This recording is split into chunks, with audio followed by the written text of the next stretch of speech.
Hello, Great. everyone. Yes. Go Hello. ahead, Lisa. Hello and good morning. Hope everyone is doing well. You have your coffee. I know it's 9:30, but we're halfway through. Um, the North Carolina Center for Nonprofits would like to welcome you to session 3 of the Nonprofit Management Program Management and Evaluation. So just as a quick reminder, I'm sure you all remember our production and program team, but I'll remind you anyway. I'm Lisa Reed, the Chief Learning Officer. We have Rebecca Beck, our Education Manager, and Leslie Morales, Nonprofit Services Assistant, working all things behind the scenes to make sure we keep everything rolling, keeping the presentation going and all its tricks that it does. I'd like to thank our sponsors as usual today, Z. Smith Reynolds, Guilford Nonprofit Consortium, do continuing studies in the Earl and Catherine Congdon Family Foundation to help making this possible and providing scholarships for some of our participants. And I want to say one thing, this group is a really great group. We really appreciate the fact that you stay on camera, majority of you, and that's really great for engagement purposes. And you guys have really been great with that, so we thank you. As we have done the past 2 sessions, remember safe spaces to brave spaces, and pretty much encouraging participate from all of you, which has really been great.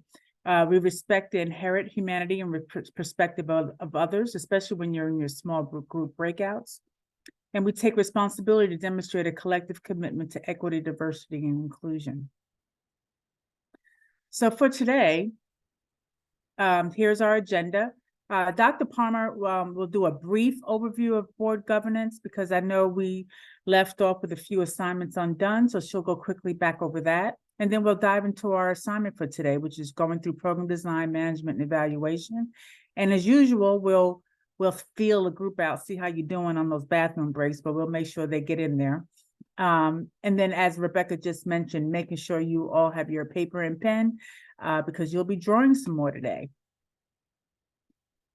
And next slide, please. And Rebecca, I'll hand it off to you. Great, thanks, Lisa. It's great to see everybody today. Wanted to do a little engagement activity to get us rolling. Something we like to do with our cohorts for the Institute. If you would take a moment to pop in the chat what county you either live in or your organization serves folks in, and what your county maybe is known for. And it'll help us populate some of these in the chat, and we can read them off and get to know one another a little bit better, and also get to know our state a little bit better too.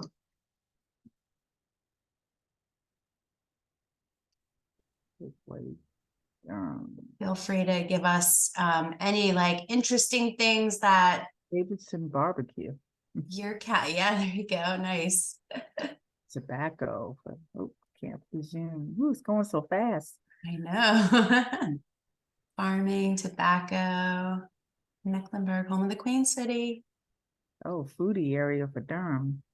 Ooh, I like this. Transylvania County, famous for over 150 waterfalls and white squirrels. Ooh. That's right. Wow. High Point. Love it. Furniture capital of the world. That's right. High Point. Awesome. Food area. Y'all can read through these, learn more about one another and also our state. Uh-oh, got an NC State. Go Pack. Wake. I love it. Durham County. I was just in Durham this past weekend. Known for Black Wall Street and creative social enterprise. Yep. That's a High Point. High Point. Farming Trent River. All right. Nice. So Thanks, it's good everyone. Some of those things. It's good to some things I didn't know. All right. I think with that opening, I'll go ahead and turn it over to you, Dr. Palmer. I think we're going to go into gallery.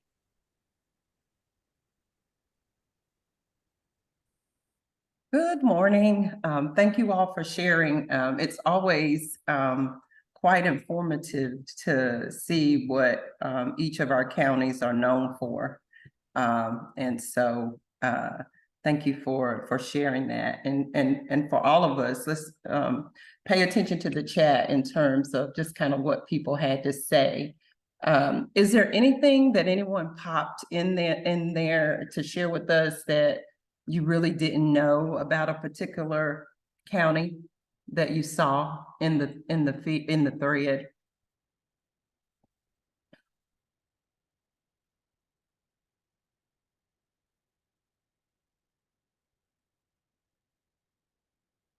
With 100 counties in our state, that's a lot to keep track of. So again, thank you for sharing.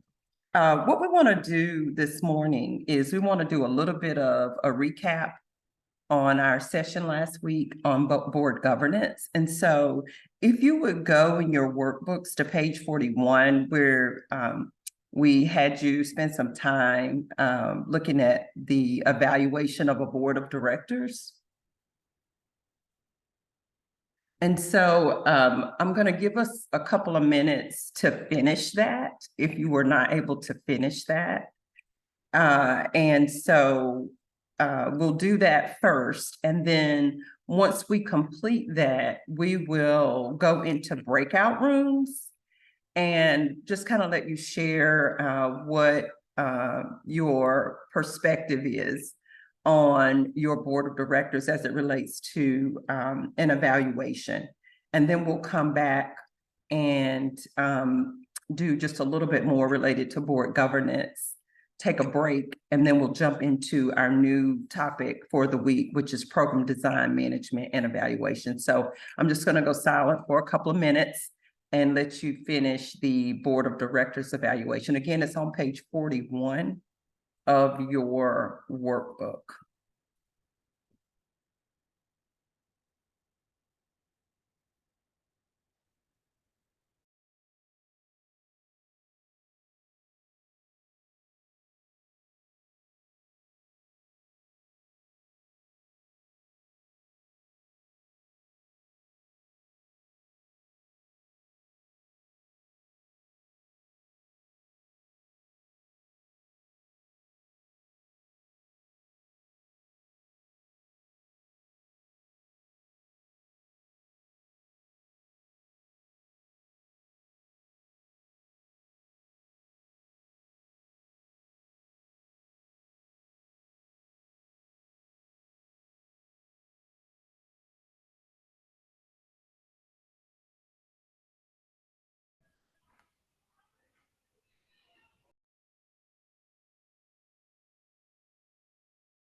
Let me know if we need more time.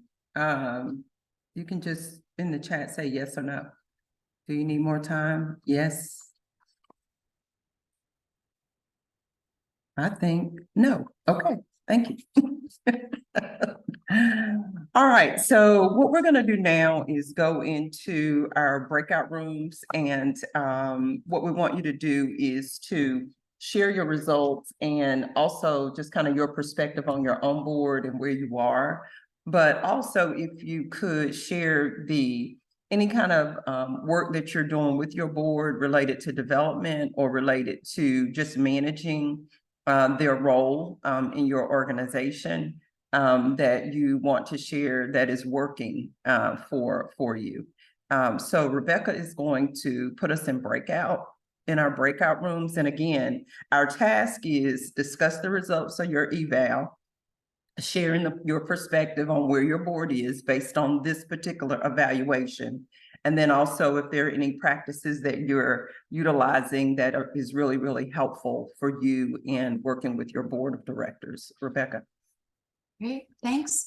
I'll go ahead and open up the rooms and I'll pop what you all are supposed to be doing as a reminder, and I'll broadcast that to the breakouts. We'll see you back here in about 15 minutes.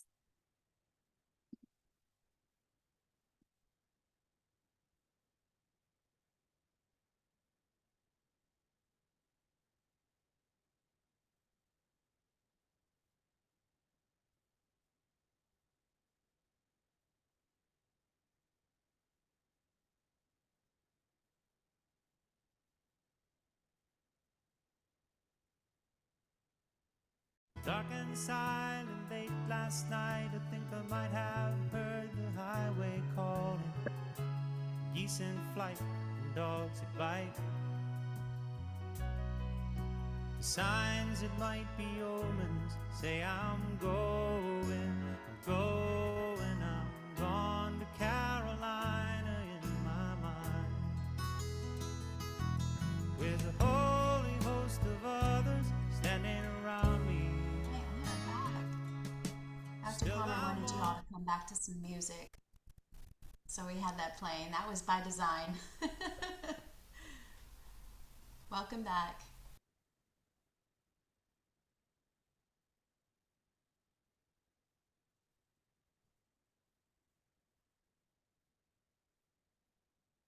North Carolina is a great place to live, right? I'm born and bred North Carolina, so if we could go back to the gallery, that would be great. I'm always, when I see those 100 counties and I think about all the work that each of you are doing as it relates to serving communities and helping people and making a difference, you should just give yourselves a pat on the back for that.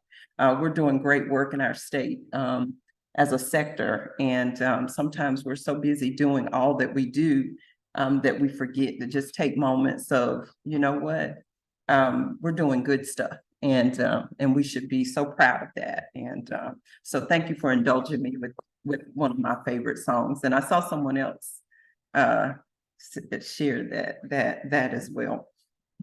All right, let's get back to work and share with us what came out of your conversation about what's working for you as it relates to board governance and or board development management and the work that you're doing with your boards. You can unmute or you can share in the chat, and the team will shout out what you're sharing in the chat. What's working for you? We shared in our group that using committees is helpful. So then they're able to report back out at board meetings. Just makes it a little easier. And you can kind of use their strengths to, whichever committee they're going to be in. So it's helpful. Absolutely.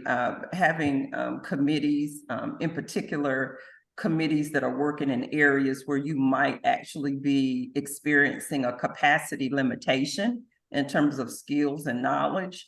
Board members can be helpful in that regard. To that point, two of the committees that come to mind for me that seemingly we sometimes have difficulty finding folks to serve in the capacity of human resources or personnel administration, and also fundraising and fund development. That's another area. But working to have an active board committee in those two spaces, I think is very, very important. Oftentimes, the program design, management, and evaluation function, if you're fortunate enough to have the staff that you need, oftentimes they really shore up that particular area of work. So thank you for sharing that. Anybody else, something that's working for you? Oh, also committees.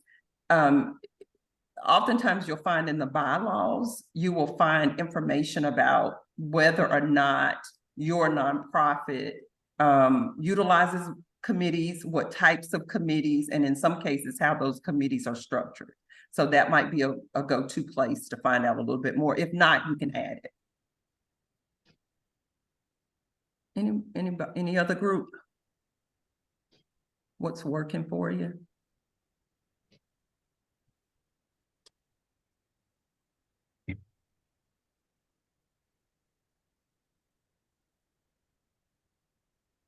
Is that Recognize the me? people I was with. It's Carrie Pasquale.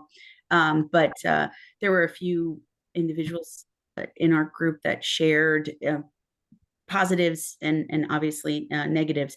But I think overall, what we found was there are a lot of boards that are taking active roles, but I probably just as much, if not a little more, maybe a more passive role and not understanding. I know you asked for positives, but I think this actually is a positive because we can learn from it.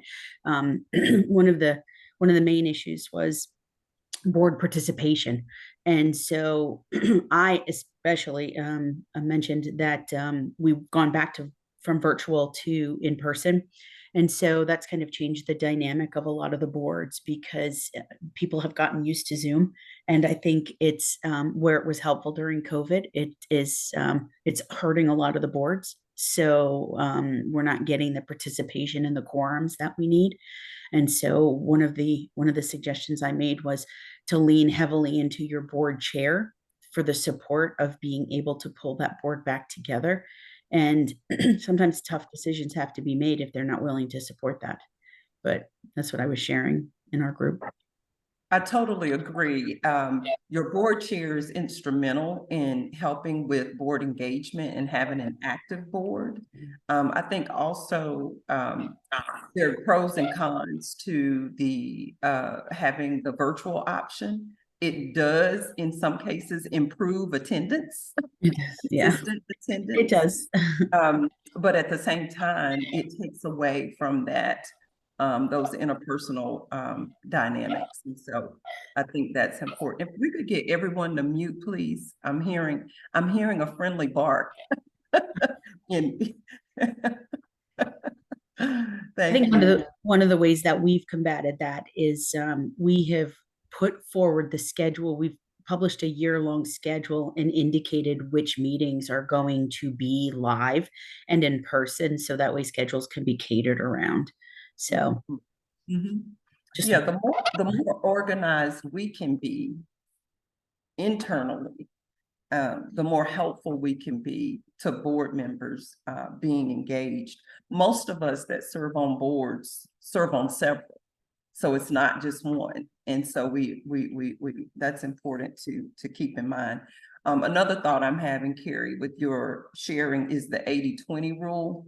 You know, what is it? 20% of folks do 80% of the work. And so while that could be theoretical, I think it's also practical and it happens in real life. So that's important to remember. The other thing I would say to board engagement and having active board members, go back and look at your bylaws in terms of how many board members you have slated as the number, and then also the composition, because sometimes we're being unrealistic in thinking that we're going to maintain 20 to 25 board members when we're in a small community, for example.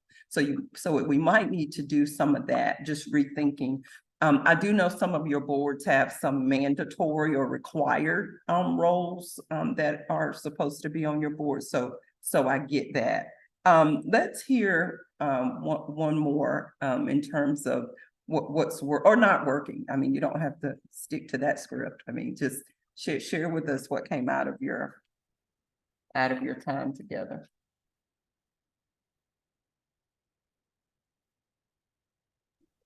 I'm Jen, I'm with Operation Excel, and I was struck with the conversation that we had in our group where a lot of us don't have very much direct interaction with our board because of the roles that we're in. And then some of the suggestions that were made from one of my group members, and I apologize, I can't remember your name because I'm terrible with names, but you know who you are. Really kind of setting up like that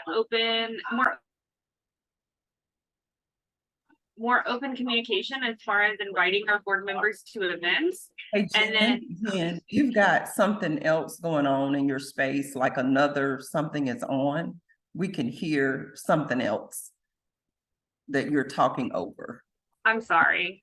How Okay. about is that so opening up that conversation and kind of making invitations to events seem a little bit more less invitation-y and more like we need you here for this to see what we're doing kind of conversations. Mhm, mhm.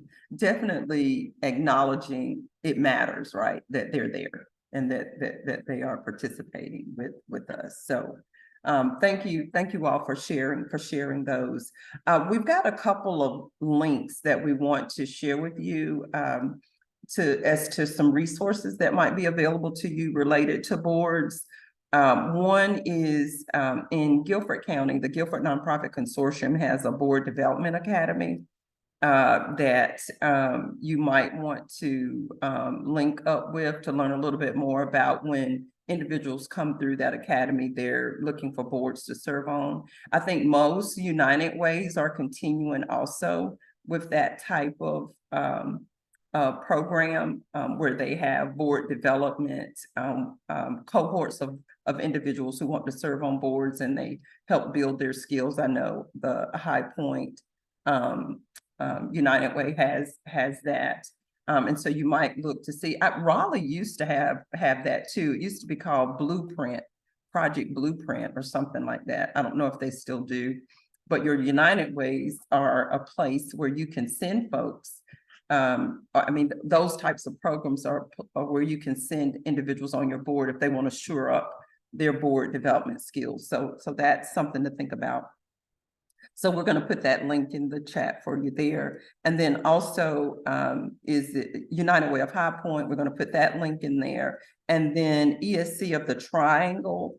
That's another service or resource team. Do you all want to speak to that resource?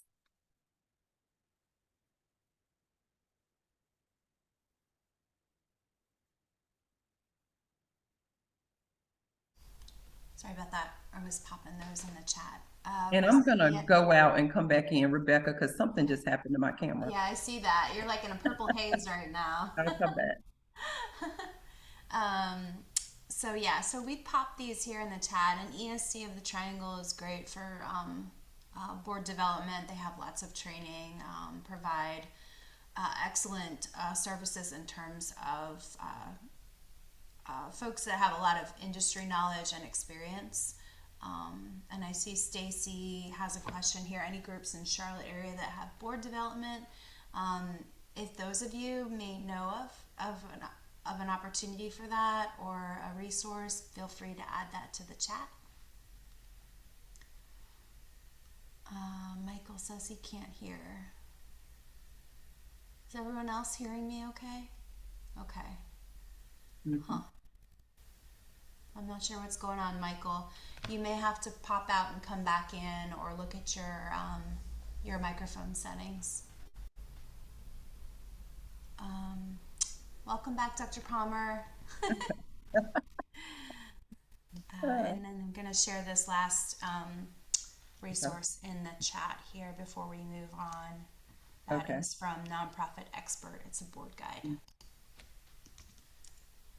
And then Dr. Palmer, there was a question about any groups in the Charlotte area that have board development. Do you know of any of those?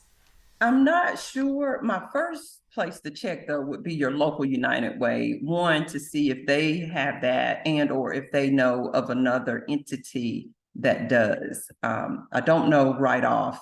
Also, I think UNC Charlotte has a master's degree in nonprofit management, and they if you reach out to somebody there, they might be able to link you to some folks in the Charlotte area. Those would be my two starting places.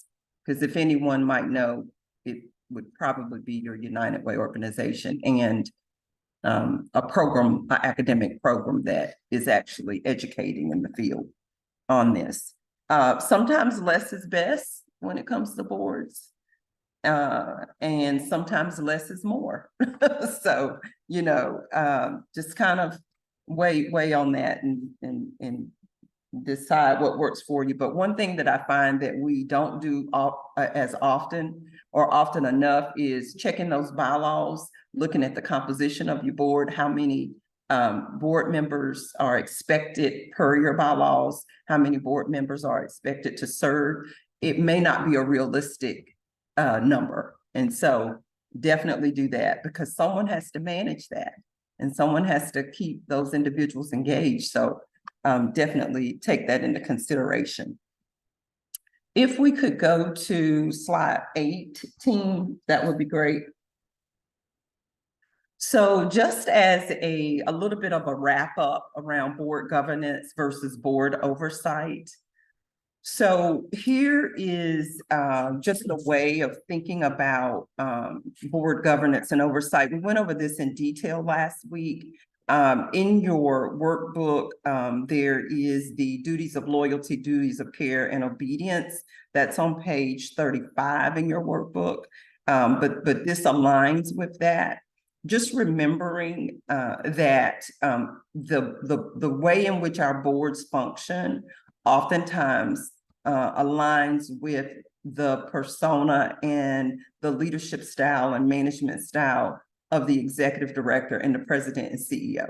So, you know, so keep that in mind as well, because that individual is the person that is the liaison between what's happening in the organization and how the board is interfacing with the organization. So in terms of thinking about governance, our boards serve to help protect the nonprofits that we represent. And as it relates to oversight, our boards are helping us to be successful and to develop and grow and evolve. And so that's important to keep in mind. And then we just have some examples here of what that could look like. So in protecting our nonprofits, boards are stewarding the mission and the vision. They're partnering, and I say this over and over and over and over again, the board is partnering with the executive director and the president and CEO, or president and CEO, depends on what title your person has or that role has.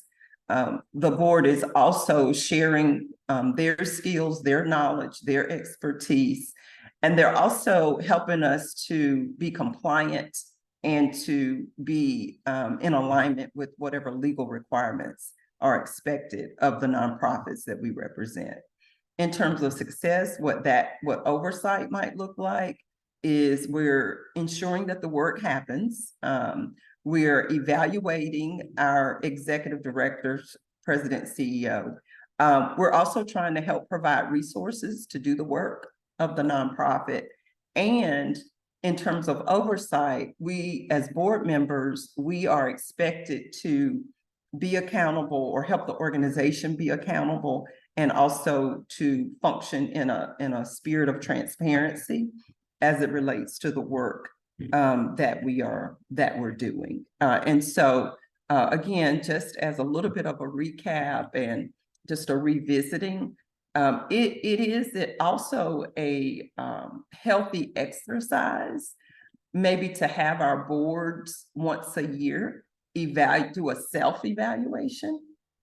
There are individual board member mini assessments that are out there in the literature, and then there are also evaluations specifically for the board as a whole. That's a healthy exercise to just have some discussion and conversation around how are we doing, how would we like to enhance or make adjustments in terms of the way in which we function. And so just wanted to leave you with that.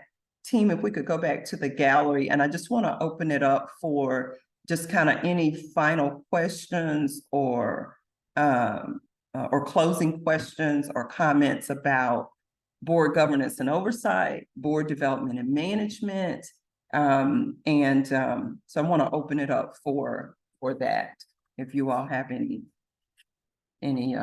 questions or thoughts with that.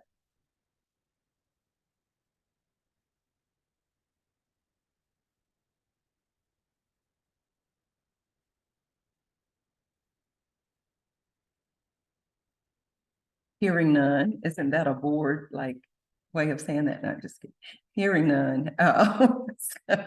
Let's move on to the next part of our work. And team, we're gonna go into the break, and then we're gonna come back and jump into our program design, management, and evaluation work. But before we go into the break, when you come back, please have we asked you to have, I'm going back to my notes, team. We asked you to have paper, pencil. So you need at least 2 just kind of blank pieces of paper, something to write with, pencil. If you've got markers, that would be great. That'll add to the exercise that we're going to do. If you got crayons, that would add to it too.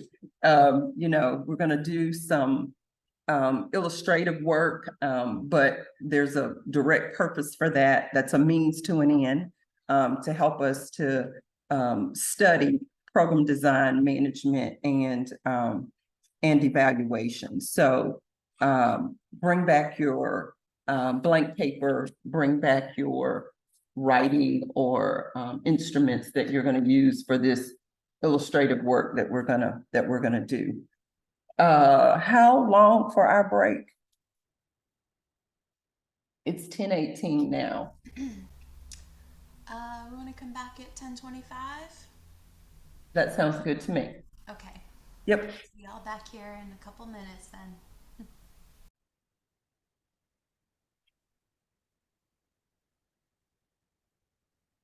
I'll give everybody a second to sign back in.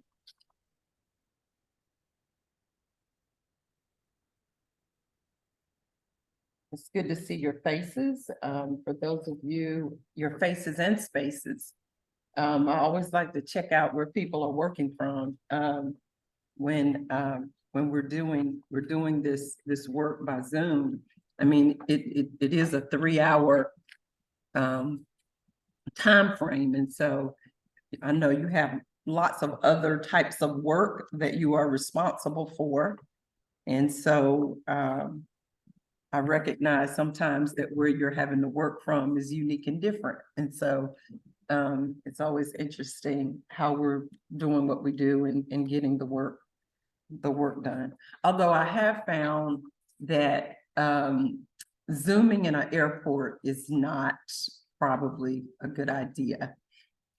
Only if you don't have to say anything and you're just sitting. But if you're having to be engaged, I wouldn't recommend an airport. That could be kind of hard.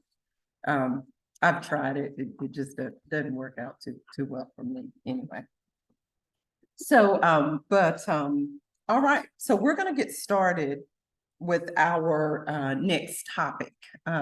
So far in the work that we have engaged in, we have taken a look at capacity. We have assessed capacity. We've talked about that and what that looks like and what we want to work on in the next year. We have focused on board governance and oversight. And today we're going to go into program design, management, and evaluation. And the way in which we facilitate and educate and facilitate learning on this topic is we have you doing some pen to paper, crayon to paper, magic marker to paper, whatever it is that you've decided that's going to be your writing utensil. And we've asked you to have blank paper. That could be 8.5 by 11. That could be, what is the legal size? 11 by 14? Is that what it is? 11 by 14. 11 by 17. 11 by 17 is the big the big one. Anybody have flip chart paper that you're using right now? Just curious, just curious. I come from the days of using flip chart stands and paper to facilitate workshops. So what we want to do is we want to ultimately inform you and share with you the elements of program design, management, and evaluation. And to do that, we're going to do some illustrative work. To get started, I'd like to hear from maybe 2 people or 2 organizations, a little bit about a program that you are that your organization currently implements or offers in your community. But just kind of tell us, take about 60 seconds to tell us whatever you'd like to tell us about that program. And so if we could identify who the 2 people are going to be, you can unmute and say, I'll do it, or you can raise your hand, and then the team will identify who you are. And then we will listen to you give us a elevator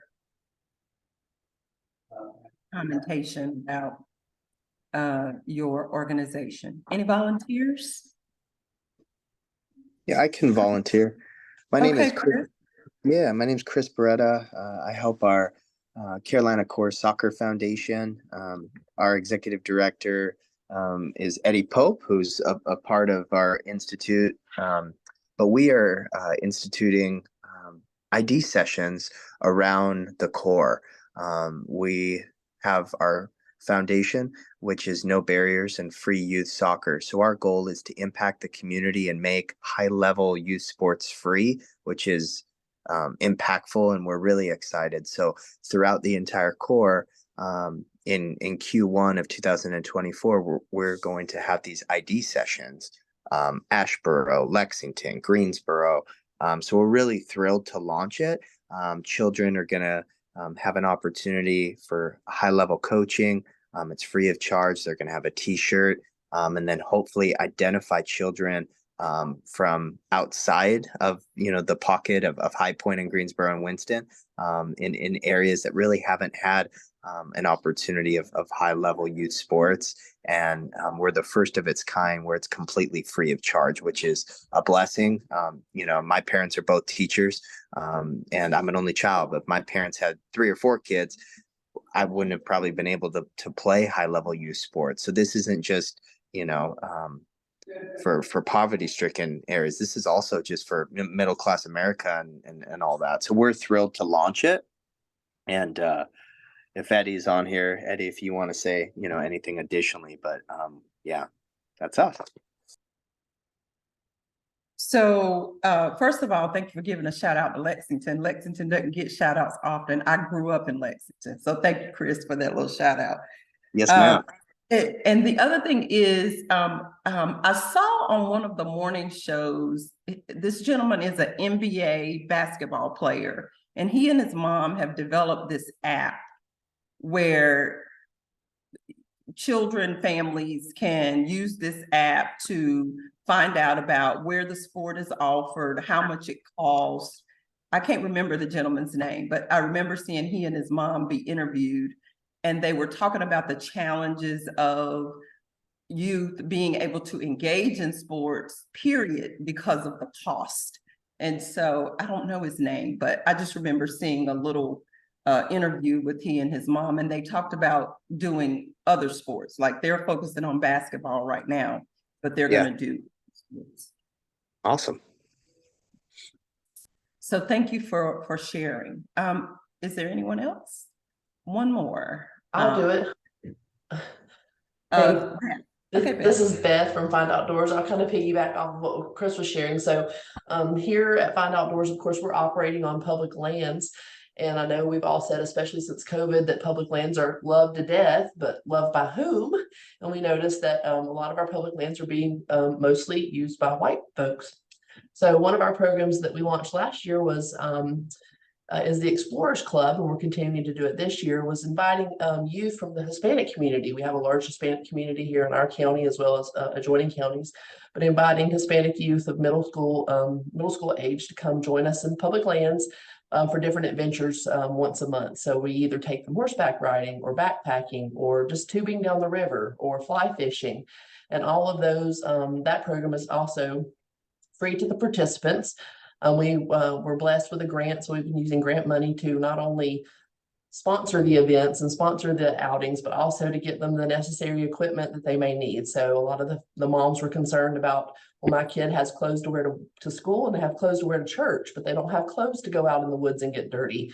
So we were able to use some grant funding and some donations from our local sponsors here in our area to get them, hiking shoes and rain jackets and such. So that's been a really cool program that we hope to perpetuate for many, many years. And the program is called Explorer Clubs. Explorers Club or Club de Exploradores. Okay. And Chris, the name of your program was ID Sessions, No Barriers Free. What was the name? Yeah, you got it. It's ID sessions throughout the Carolina core. And then our nonprofit, our goal is to make youth soccer completely free with no barriers. Gotcha. Okay. All right. Great. Thank you both for sharing. So, one of the primary ways in which nonprofits make a difference, right, is to offer programs and services to an identified population of individuals.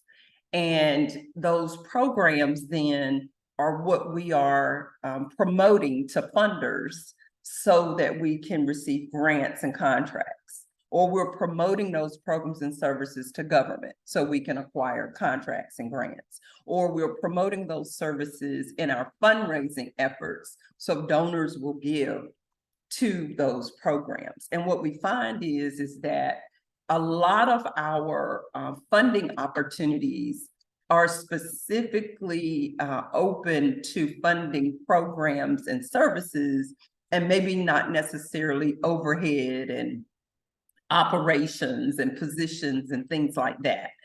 We're going to get to that in our fundraising and financial management session. But today, we're going to focus on what does it mean when we say we're going to develop a program or we're going to design a program? And then what does it mean when we say we're going to manage a program? And what does that look like? And then the other is, and then what is program evaluation all about? And so we're going to break these down into 3 different pieces or parts, and we're going to learn together about what it is that we do in nonprofit organizations with this concept of offering programs. And we heard 2 examples, and thank you, Chris and Beth, again, for sharing your programs. So we asked you to respond to our Facebook poll, and we had a question out there for you. And that question was, what aspect of programming do you find the most challenging? And I'm going to let Rebecca share what the results were and how many folks participated in all that. Yeah. Thanks, Dr. Palmer. So we asked what aspect of programming you find most challenging. And as you can see here, which is what we kind of anticipated seeing, was that 71% of the 7 people who voted on this poll in our Facebook group page said that program evaluation was one of the most challenging for them. And then we had a few others that were for design and management. And then we had 1% for all of the above. So this will help us going into what we spend time on during this session and what we focus on in our workbook as well. And so, Rebecca, does the analytic at the bottom, the 7 votes seen by 29, does that mean that gotcha. Okay. Okay. All right. Yeah, because this group is open to every cohort that's gone through the institute. Okay. So these polls are geared towards this current cohort. So other folks within this group may see this, but know that they're not supposed to respond because they're not in the institute. They're not participating in the institute right now. So that's why you see this many that seen by 30. It just went up by 1, so somebody must have logged in to look at it from this group maybe. But yeah, just feel free to, if you haven't joined and you'd like to join, and you can be a part of responding to these polls if you would like to. It's not required though. Okay. So if we could turn to the blank paper that you have. So we're going to do a little bit of hands-on work here, just to kind of bring home or to lean in and study program design, management, and evaluation. And so depending upon how you want to divide your paper, I need you to divide your paper into 3 parts. So you can see my page here. Is it, can you see that? Or is it, can you see it? I've divided mine with squiggly lines. And so I've got design, management, and evaluation, design, management, evaluation. And then I've done it 2 different ways. And then I've got my little straight lines, design, management, and evaluation. So if you would divide your page into 3 different parts, and label them as such. What we want you to do here is to identify and to illustrate what comes to mind for you, or a particular program that you have, or one that you would like to start, or maybe it's a program that you just admire and you just think a lot of. We want you to illustrate for us, what does that program look like from your perspective as it relates to design? And what does that program look like as it relates to management? And what does that program look like as it relates to evaluation? And so, and team, I'm holding off on the checklist right now. I know what's in the, I know what we have noted. I do this, y'all. I'll switch up, you know, as I'm kind of going through this work sometimes. But so if you would just illustrate that program, again, you've got your 3 sections. You've labeled it program design, management, and evaluation. So those are my little 3 sections there. And like I said, I've done it, you know, with straight lines and squiggly lines. And then in each of those pieces or parts of your sheet, what I'm asking you to do is to give me an illustration of what you think that program, and when you think of design, give me an illustration of what that looks like for that program that you chose. Give me an indication of what that program looks like from a management perspective, and give me an idea of what that program looks like as it relates to evaluation. So again, it's an existing program that maybe you're working with and you know a whole lot about it. Or maybe it's a program that you're dreaming about starting and you haven't started it yet, but you have a vision. Or maybe it is a program that you admire from a distance and you've just kind of seen the program in action. And so you're giving me an illustration of what that program looks like, design, management, and evaluation. And so we're going to give you several minutes to be able to work on this. And I don't know if we could just do some soft work music while we do this. We are here, I am here. So as you're doing your work, if you want to unmute and you have a question, feel free to do that. We're paying attention to the chat. So if you have a question, feel free to do that. Yes, I would like for you to draw a picture. That's what I'm looking for. If you want to use words and phrases, that's great too, symbols. But I am looking for an illustration of what it would look like if I showed up and that program was actually in action. Your categories are program design, management, and evaluation, and you're dividing your paper into 3 sections. You can use starting a new program if you like. So here's how you can do this. I repeat, first, it could be a program you're already working with. 2, it could be a program that you would like to start, and you have a vision for it. Or 3, it could be a program that you admire, that you just think is a really good program, and you've watched it and observed it, and you have a sense of what that program does. Is that helpful? Did I get all the questions in the chat? Okay.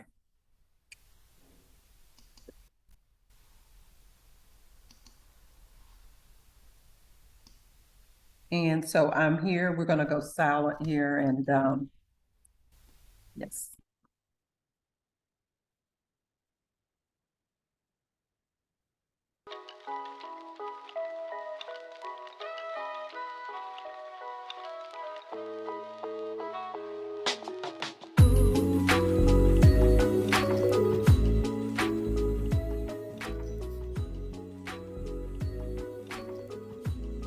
And you can adjust your volume on your desktop if the music is coming through too loud for you.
And add as many symbols, as many visual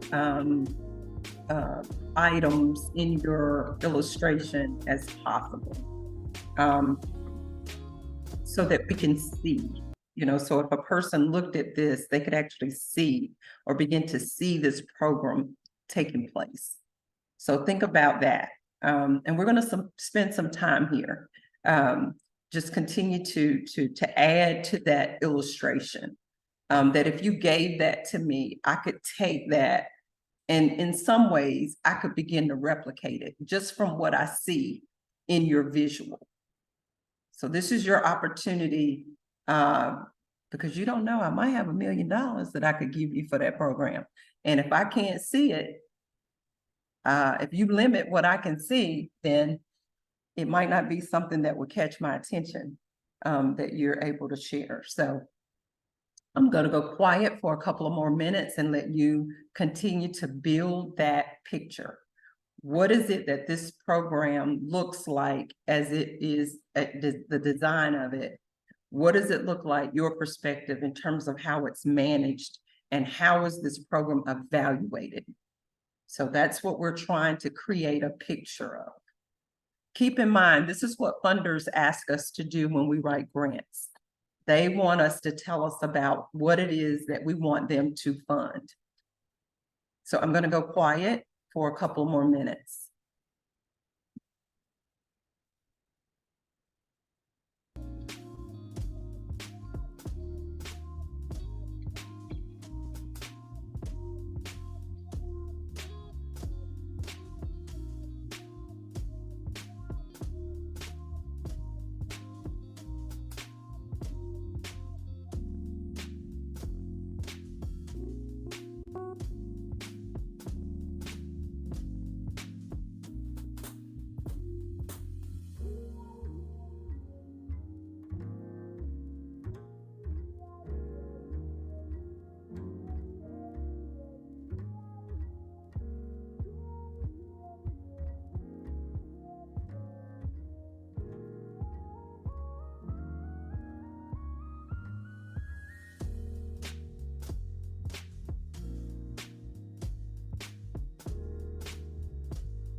Okay, let's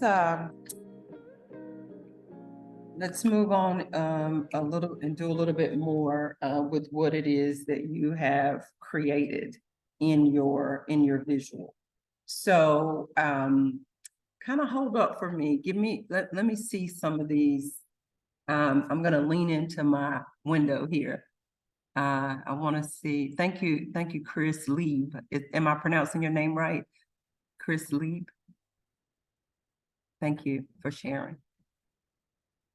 Christina, can you bring yours in a little closer? Thank you. All right, thank you. Thank you. Thank you for the artwork. Thank you, Mary. Thank you so much. Thank you, Mary Lelik and Mary Drawn. You're side by side in my window here. Thank you both. Thank you, Shelley and Christy Coffer. Thank you, Jen. Thank you, Amanda. I can see those. Thank you, Michael. Thank you. I can see. Okay. So if I asked you to mail that to me because I had a donor that would fund whatever program I supported, would I have enough in that visual to make the case for the funding for your agency? That's the question you want to answer yes to in your head is, if I asked you to mail that to me so that I could share that with a donor, does it have the information, enough information in that visual that I could tell them about your program? That's the vision. That's what the program looks like. This is what we do in this program. Is the illustration we were striving for in your 15 minutes of artwork. That's what we were looking for. We're going to use this for the rest of our time together today to learn more about the characteristics of what the development or the design of a program, what those characteristics are, what the characteristics of managing a program are, and what the characteristics of evaluating a program is. We saw in the poll, and we see this all the time, we saw in the poll where 71% of the people that responded said that they knew that the most challenging about the three was program evaluation. And so we're going to spend quite a bit of time on that part of it, but we're going to start with program design. Now, thank you, Michelle. Keep working, because you're going to need those other pieces to the puzzle as we move along. So in terms of thinking about program design, management, and evaluation, and also I want you to keep it in the back of your mind. If I were to request that image, could I take that image? And I know quite a bit about programs.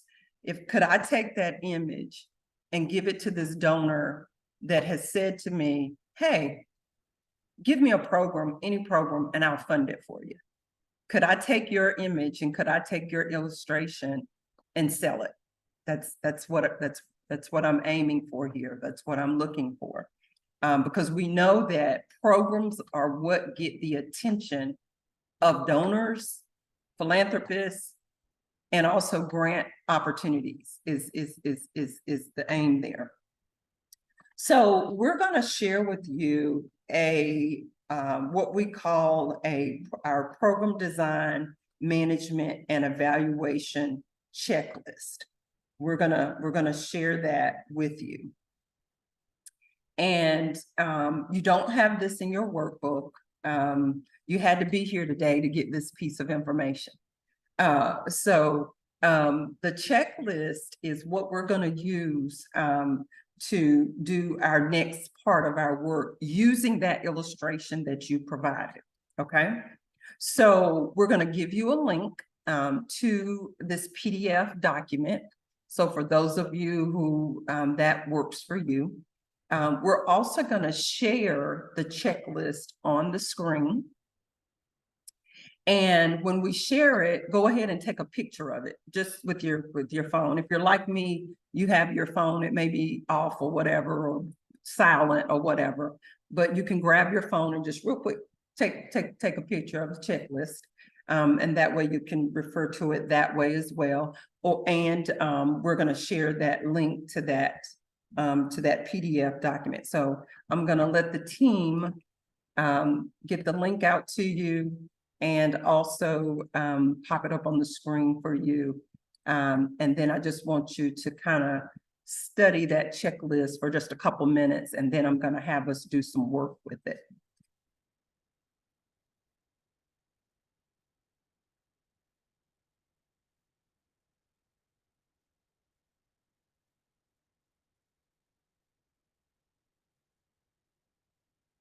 It's coming. Okay. All right, so thank you, Leslie. Leslie, can you just reduce that? Everybody that wears readers is like, reduce the size of this. Yes. Can you reduce it so we could just see the foot? There we go. So we can see the full page. You can come back the other way so we can see there we go. So here, that's too big. You'll have to, okay, you can make it a little bigger. You had it perfect there a second ago. All right, I think, nope, nope. There we go. Thank you. So with your camera, just go ahead and take a quick picture of it and you'll have it while you're looking at the screen. And then we have provided the PDF for you that you can click on there in the chat. And so I just want you to take a minute to just kind of read. I'm gonna go silent for about 60 seconds and just let you study this for a moment.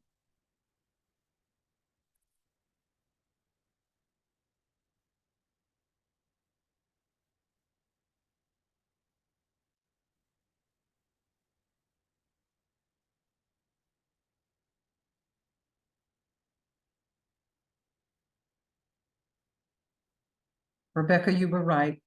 The definitions are there. I see them. Yes. So funny. I knew I'd seen it and I was like, where did I see the definitions? I was like, I know I saw it. Yep. I'm glad to know that I'm not going crazy. You were right. It's all good. All right. So, so either have a picture of it, because I'm going to go back and forth from gallery to the checklist, and or open it up with the link, because I'm going to go back and forth from gallery to the checklist.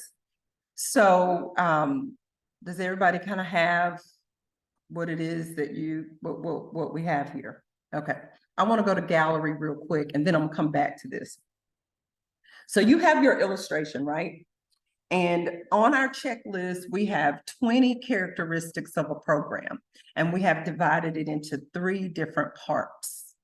I want you to match for me, match. In your picture, where you see an indication or evidence of each of these numbered characteristics, I want you to label it in your illustration. This is why I wanted you to make sure that you gave me all that you could about this program that you're using for this exercise, okay? So for example, is there any indication or illustration or piece of information in your illustration that's related to number 1? And if it is, put a 1 beside that in your picture, in your illustration. And it may be in multiple places. Like you may have evidence of it in multiple places, but we've got it broken up into parts. So put a number 1 beside that. So is there a place in your illustration where you have some indication or inference to a social or human services need, or that this program is providing? Can I see that in your picture? Number 2, can I see the target population that you're wanting to serve in your picture? And some of your organizations may be more about environmental resources or conservation or even animals or environment. And so, whereas the target population might not be a person, right? So is there an indication of that or inference of that in your picture? Put a number 2 beside that, okay? Number 3, does your picture tell me where you're geographically located, where this program is geographically located? Is that in your picture? Number 4, does your picture give any indication of what need is being addressed by this program? Is it in your picture anywhere? If it is, put a number 4 there. Number 5, does your picture include any additional assets in your community that help with this program? So do you have partners or collaborators, or are there any other like supportive resources or services indicated in your picture as it relates to this program? If so, put a number 5 beside inferences of assets that help you to do this program that you're offering. Number 6, is there any indication or inference in your picture related to similar programs or services that are offered in this particular area that this program is offered? If it is, put a number 6. Number 7, is there anything in your picture that gives us an idea of the participants in the program? So is there any indication of who the program participants are in your picture? And definitely, is there anything that in your picture that shows how the participants are engaged, like, you know, in terms of being able to communicate with them? And the same thing with community partners. So program participants are number 7, community partners are number 8. Number 9, is there any indication of funding that's needed or provided for this program? Is there any information related to that in your picture? So we've just gone through what we consider to be characteristics related to program design. Characteristics related to program design. Next part, program management. Is there any indication or any part of your illustration that tells us what the goals and objectives and or outcomes are for this program? And if it is, put a number 10 beside those parts of your picture. Number 11, does your program or in your picture, does it show staff? Does it show volunteers? Is there any indication of staff and volunteers in your picture? If it is, put a number 11. Are there any, I'm on 12, is there any indication of how you promote this program in your picture, or how you advertise this program, or how you market this program?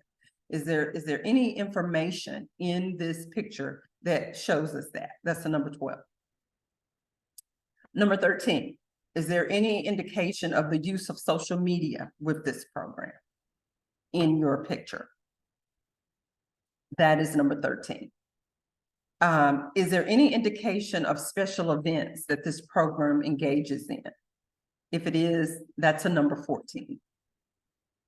And once again, is there any indication of fund development strategies or fundraising or earned income or grants or fee for service in your picture? Those are our characteristics of program management, and also budget. Is there anything with the go with number 15? Is there anything in there related to budget or finance, or, you know, that gets into the earned income, fee for service, and so on? Is there any indication for that? Those are our characteristics for program management. And what we look at here is the funding and the human resources and the communication, getting the word out about the program management, the delivery of the service as well. Next part of your picture, program evaluation. Is there any indication that evaluation is taking place? Meaning there's a process for evaluation. Is there any indication of that? If so, that's a number 16. In your picture, is there an indication of the kinds of questions you're trying to answer as a result of doing an evaluation? Is there any indication of that? If so, that's a number 17.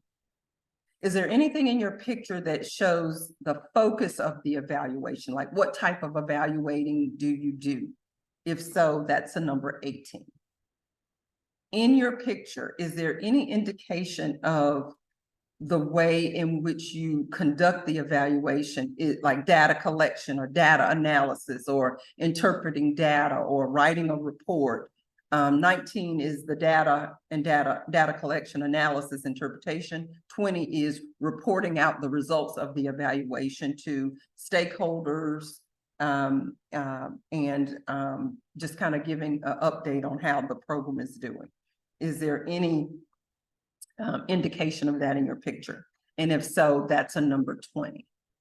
And so, team, can we show the checklist again And then I'm gonna go silent for about a minute. I'm just gonna let you look over your illustration one more time. And I want you to look through these items and match as to whether or not you have these characteristics noted in or illustrated in your visual. So I'm just gonna go quiet for a second and let you do that. You have it on your phone. If you took a picture, you have a link to the PDF, and now we've popped it back on the screen.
Okay.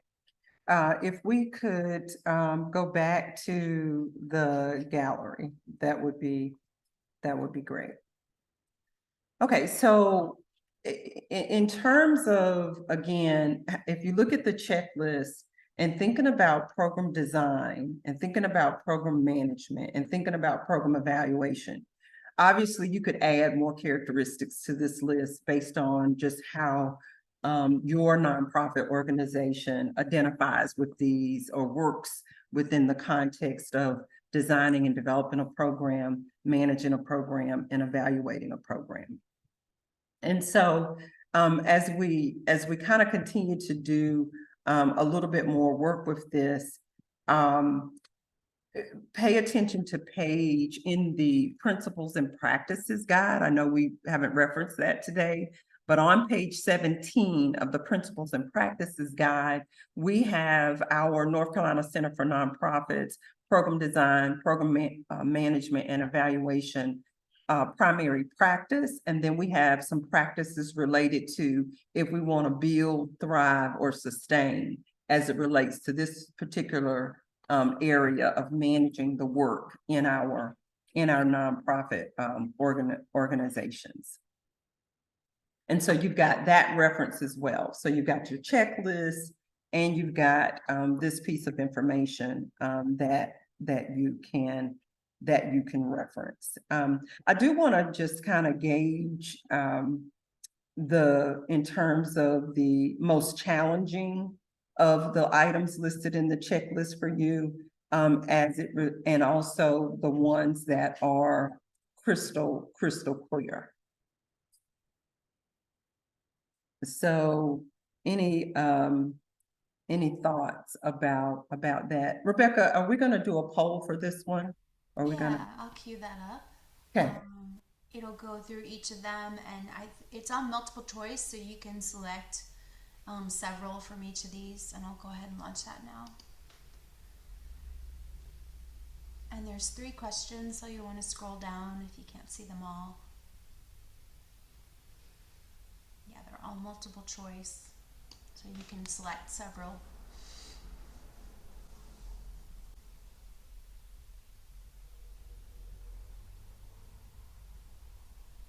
Is everybody seeing it? Is it coming through? Okay.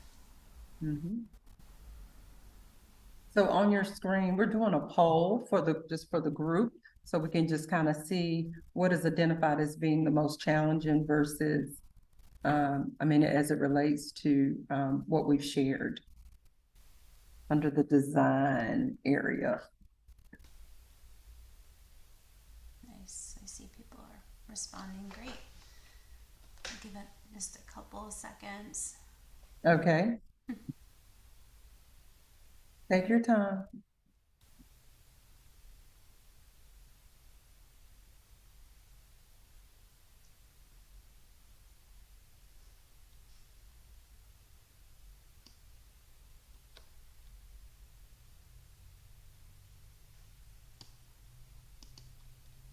Okay. There we go. We've got about 47%. Okay, just a little bit more time. Okay.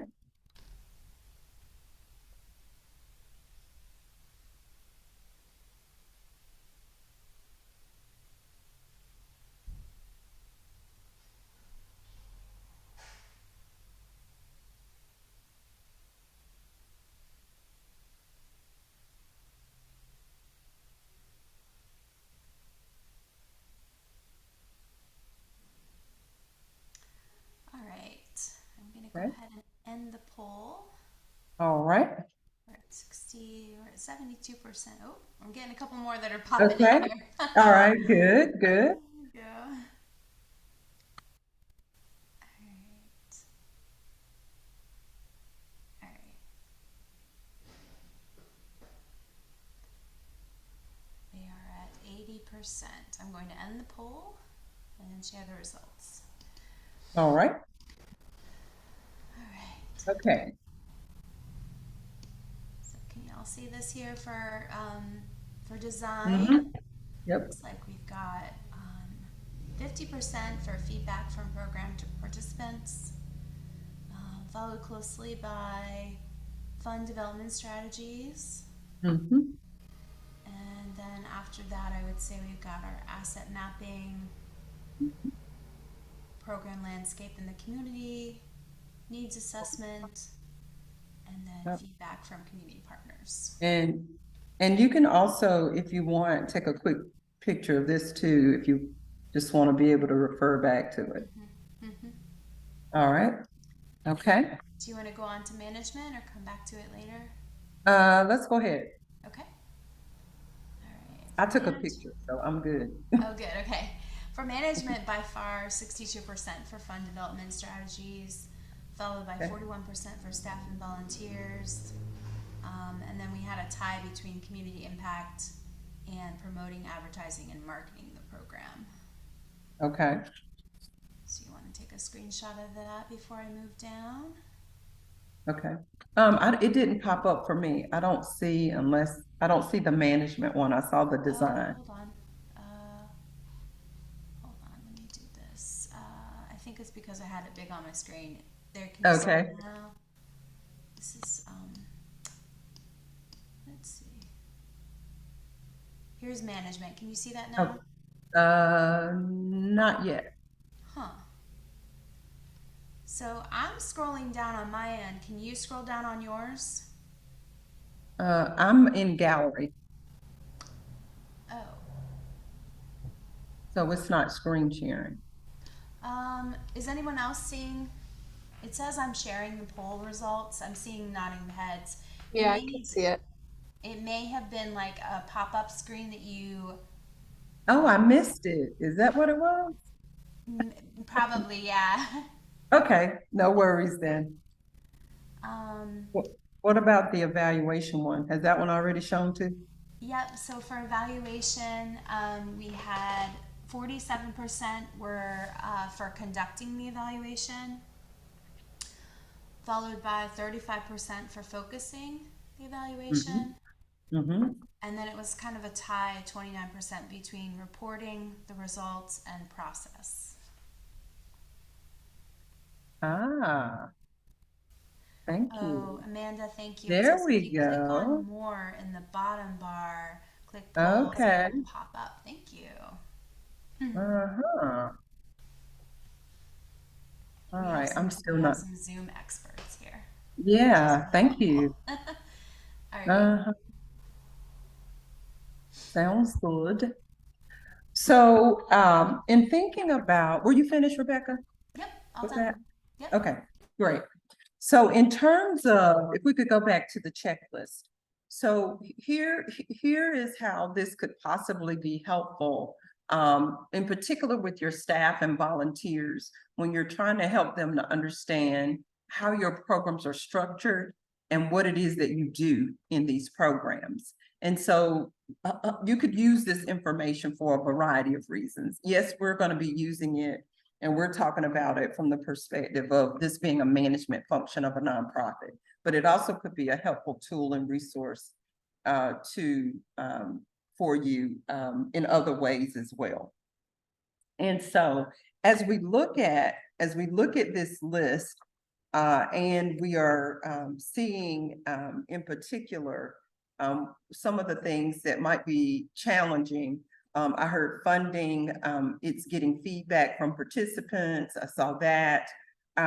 As we move along in the work that we're doing in this institute, we are going to be honing in on some of those specific areas. For example, we have a session on fundraising. We have a session on financial management. And so what we're learning in the different sessions also cross over into or intersect with the other sections. So just kind of keep that in mind, that information can be used both ways.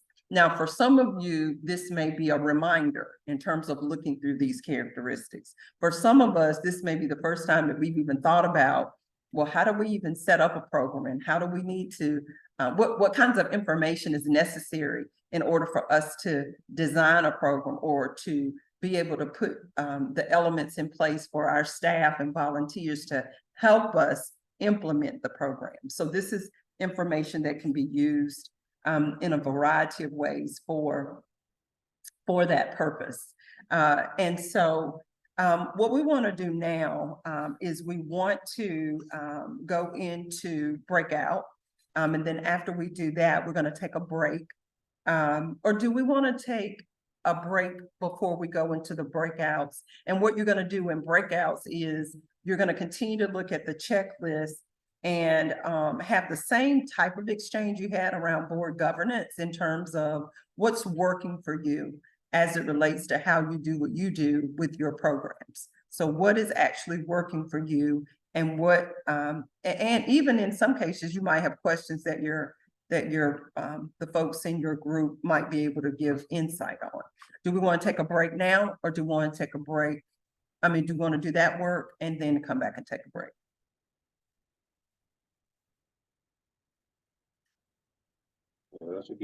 Break now. All right, let's take a break now, Rebecca. And when we come back, we're going to go into breakouts.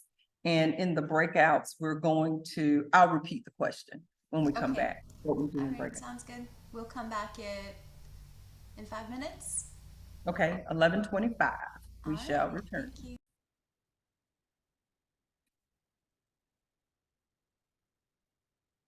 And team, I'm going to switch up just a little bit in terms of what we are going to do in the breakout.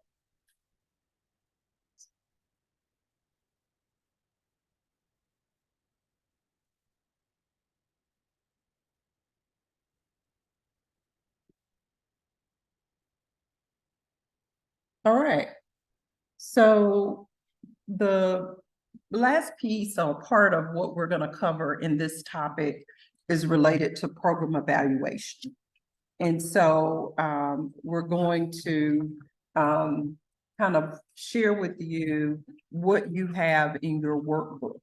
Okay, so go to your workbook with me. And we're going to go specifically into program evaluation.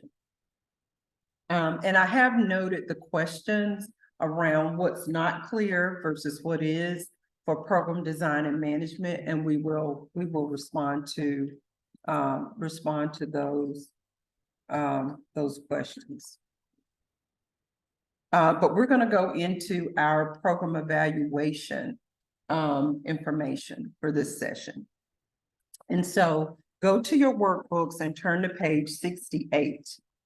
And I'm going to help us to be able to see what we have here as it relates to program evaluation.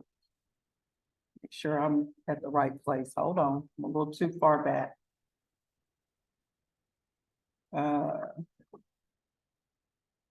Go to page 44. Sorry about that. Go to page 44. 44. Program evaluation. So we're going to spend quite a bit of time on this part of our work. And I'm following the checklist, by the way. I'm following the checklist that is the last characteristics on our checklist, 16 through 20. So I'm going to point out kind of what we have here as it relates to that, that information. So I'm going to be referencing page 44 through 50. So I'm going to be referencing that in terms of what program evaluation is. You know, one of the things that I will say as it relates to program evaluation is pay attention to your capacity and what skill set you have in-house as to how you actually determine your approach to doing evaluation of your programs. I know many of you, your program evaluation work is in alignment with what the funder expects and what the funder requires. So I get that.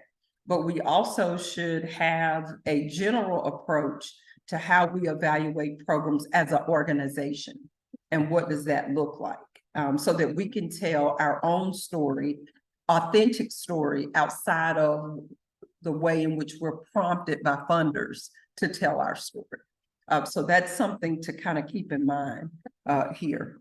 And so if you've got, for example, if you've got 25 programs, bless your heart if you do, but if you've got 25 programs that you're implementing, then you could have 25 different documents that identify the information in this checklist, right? So if you have 5 programs, you could have 5 documents that lay out your program as it relates to the characteristics in the checklist.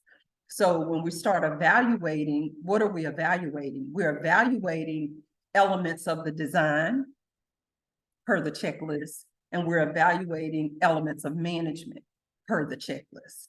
And so that's something to kind of keep in mind in terms of how we're defining program evaluation on page 44. So in terms of thinking about it. Now, depending on what it is that we're trying to evaluate has a lot to do with the type of evaluation, right? When you look at page 45, this is the way in which we're sharing with you a way to frame your thinking about doing a program evaluation. Preparing to evaluate, because we have to have certain things in place if we're going to evaluate a program. What the focus of the evaluation is going to be, the approach that we're going to use to conduct the evaluation, and then how are we going to report out the results and findings of that program that we evaluated. And I always say, keep it simple, keep it practical, you know, don't try to utilize an approach that you don't have the capacity to do, or you don't have the resources to do. Just keep it real practical in that sense. And so the process of program evaluation, prep, focus, conducting the evaluation, and reporting. So that's how we have that frame, page 45. Page 46. When we say prep for the evaluation, what we're suggesting is you begin to think about what questions are you trying to answer about this program over time. So is it a 6-month evaluation? Is it a year evaluation? Is it a 2-year evaluation? What questions are you trying to have answered after this program has been implemented? You know, what are you trying to, what questions are you trying to answer? And so that might align with, what is the purpose for doing the evaluation anyway? It might align, and I'm on page 46. What audiences are going to get this information about the eval? What do you need in order to make some decisions as it relates to the audience that the evaluation information is going to be shared with? What sources do you need that you're going to collect this information? How are you going to go about collecting it? Who's going to do it? Et cetera. So these are just some prep kind of questions to begin to think about as you're trying to do an evaluation. What is the focus of the evaluation? Go to page 47. Focusing the evaluation. So we've provided here just a little kind of a note sheet. If you've got, here we've got a space for 3 programs. Like I said, you might have 5, you might have 20, you might have 25 programs. And so as you're trying to think about that second part, focusing the evaluation, why are we conducting this evaluation? What exactly are we evaluating? Who's going to use the information that is a result of the evaluation? And when will the evaluation be complete? And how are we going to go about conducting the evaluation? So take a look at that program that you have in your picture. You have this illustration of this program at your fingertips. How would you answer these questions about that program? Why would you do an evaluation? The example we have here, we're going to help others understand the program and its results. What are you evaluating? For this program A, it's program impact. Who will use the information? Program participants, but it might be additional folks that will use it. When will the evaluation be complete? So are you doing this quarterly, annually? How often are you doing this evaluation? And then what methods are you using to actually gather the information that you need? Are you observing the program? Are you interviewing people about the program? Are you surveying folks about the program?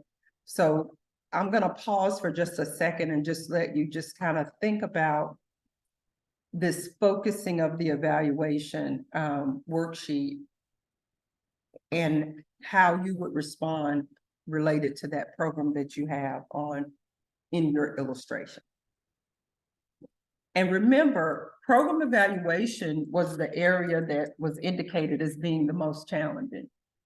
And sometimes I think it's challenging because we complicate it, or we make it too comprehensive, or we try to work in a way that is outside of our capacity to do so.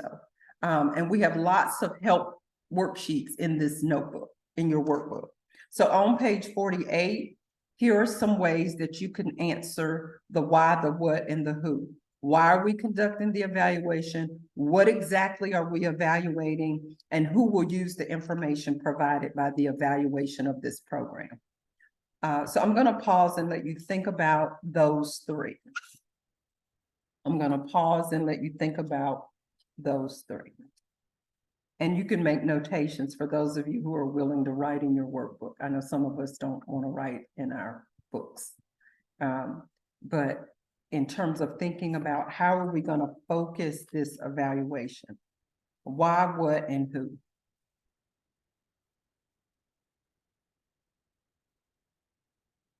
And again, we're thinking, let's keep this really, really simple. And we've given you some prompts there for you to take into consideration and to think about related to that program.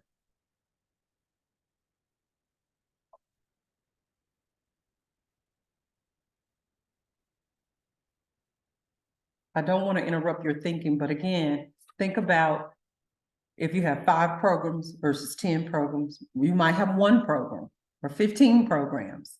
You can develop this, you can use this framework to develop a way to evaluate, or an evaluation plan for each program that you have.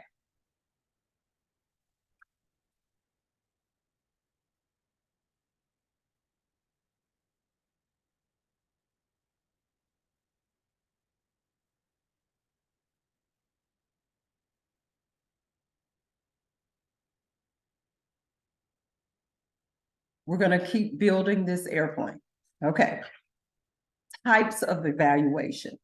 That's the next part. What type of evaluation will this be? So look at the program that you have illustrated, and let's think about what type of evaluation would you want to do, or do you think you need to do for that program?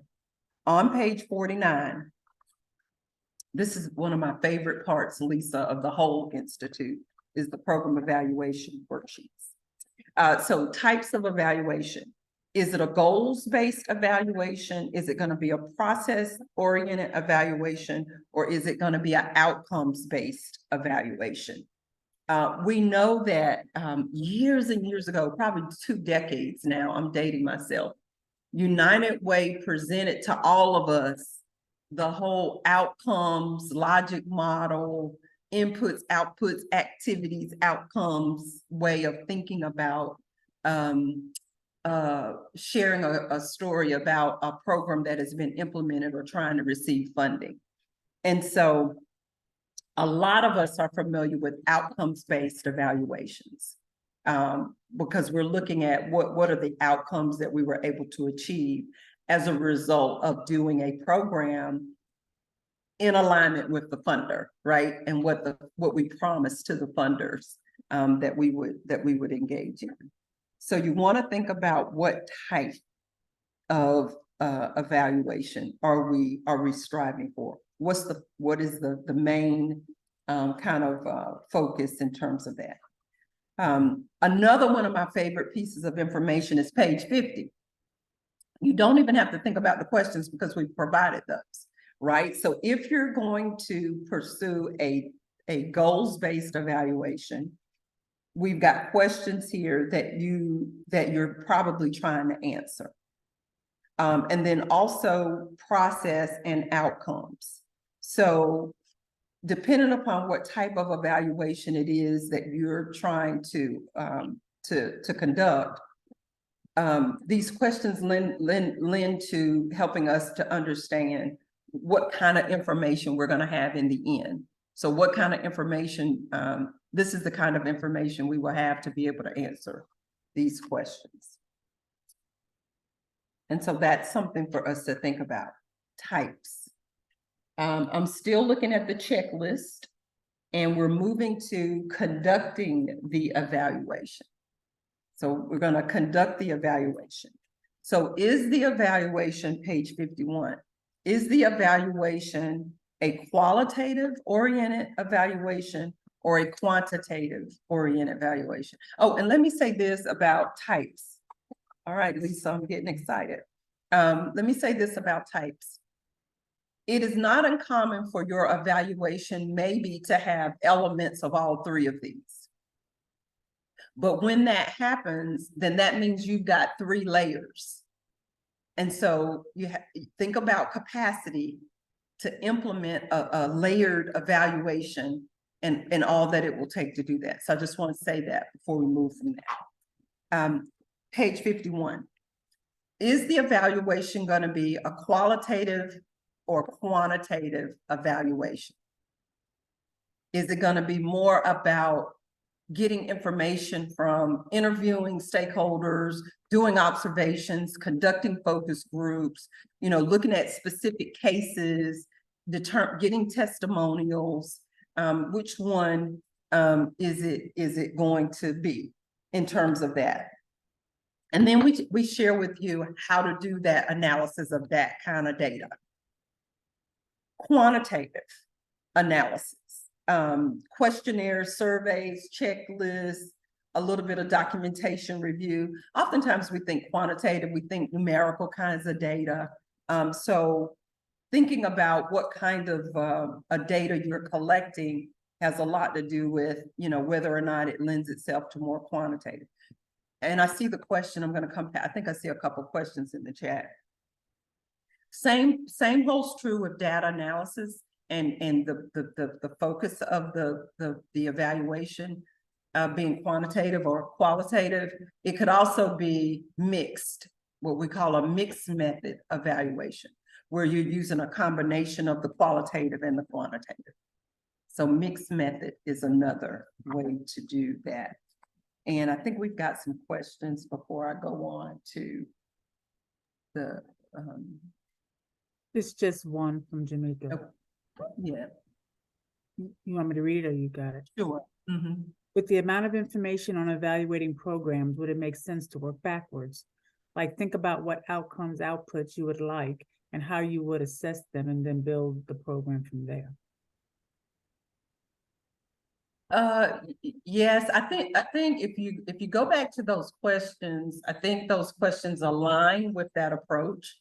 Because it's kind of hard to think about evaluation, my opinion, without thinking about outcomes first. So yes, but it's also important to think about from an evaluation perspective, what do I have available to me on the front end? And that's kind of why it's framed that way, that kind of prep, focus, conduct the evaluation. I hope that answers that question. But you could rearrange the framework however you see fit.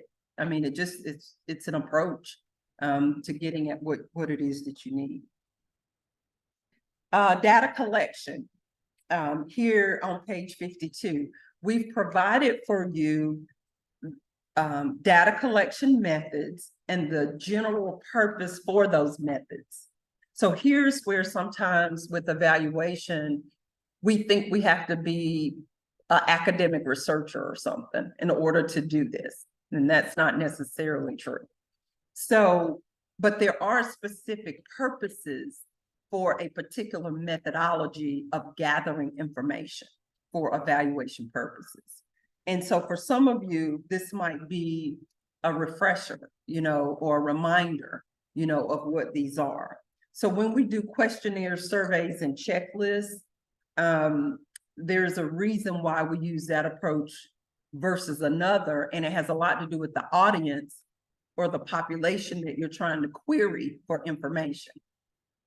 So we've got that. For interviews, we've got the reason why one might use interviews versus a questionnaire or survey or checklist. Reviewing existing documentation. This is documentation that is already available to us, that we already gather this information, and so we can go back and review it. Sometimes it's observing. Observation is what we do. We do focus groups. Don't see a lot of case studies, but sometimes case studies are used too, as a way to collect data. So data collection methods. I just love this section of the whole workbook because everything is right here at your fingertips and you can just kind of go to it. So once we have all this data, how do we interpret it? How do we put it together? Because we're collecting data all the time. When we enroll participants and do intake, that's data. When folks are participating in programs, we're collecting data. Sometimes we ask them how we did or how was the program, that's data. So sometimes it's not a matter of going out and doing additional data collection. Sometimes it is just using the information we already have to begin to talk about what it is that we have accomplished in our programs. So go back in thinking about that, we can go back to the type of evaluation.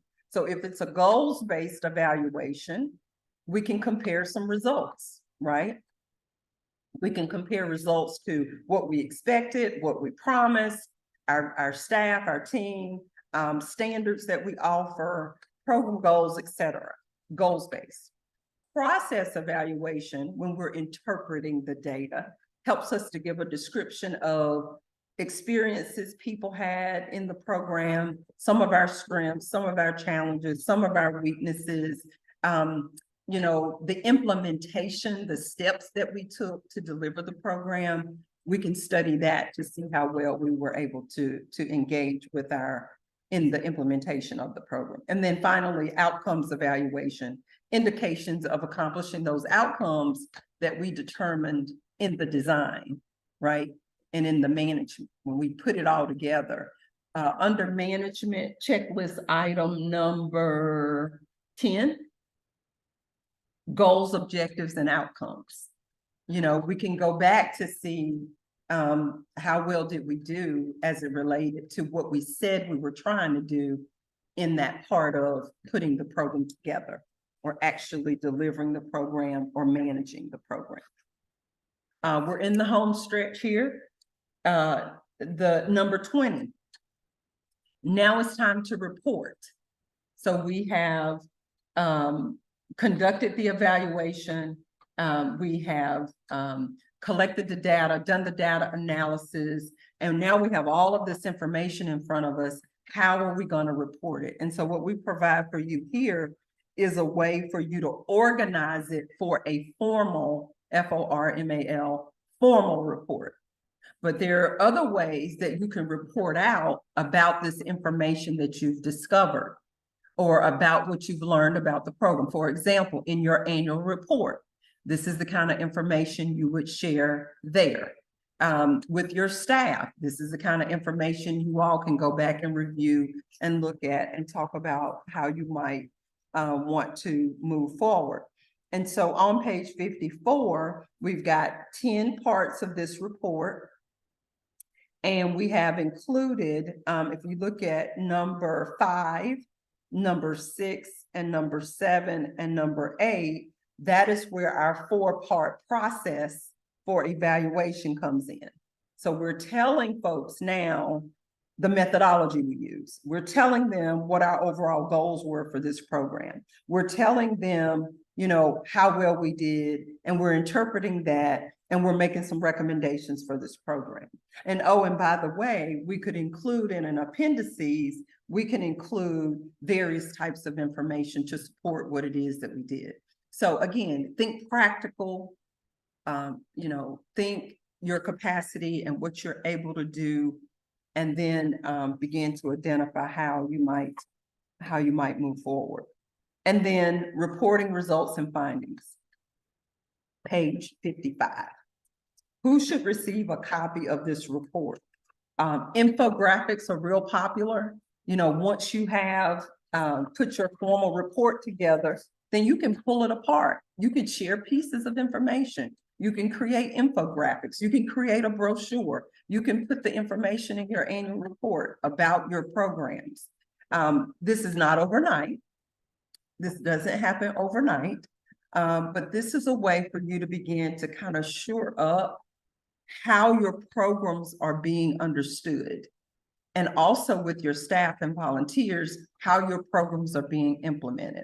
So we went from design, management, evaluation, in terms of that. That was a mouthful, right? That was really a mouthful.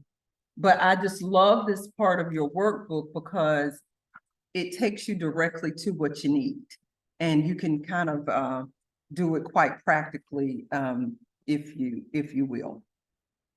So what I would like for us to do at this point, we have shared quite a bit of information with you. And so we're going to go into breakouts and let you have some conversation about all of what we have shared today as it relates to program design, management, and evaluation. In particular, what we want to focus on is we want to focus on how you, methodologies that you've used. We want to focus on and how you've evaluated programs, maybe even some challenges or lessons learned, which I think could be very helpful in this space.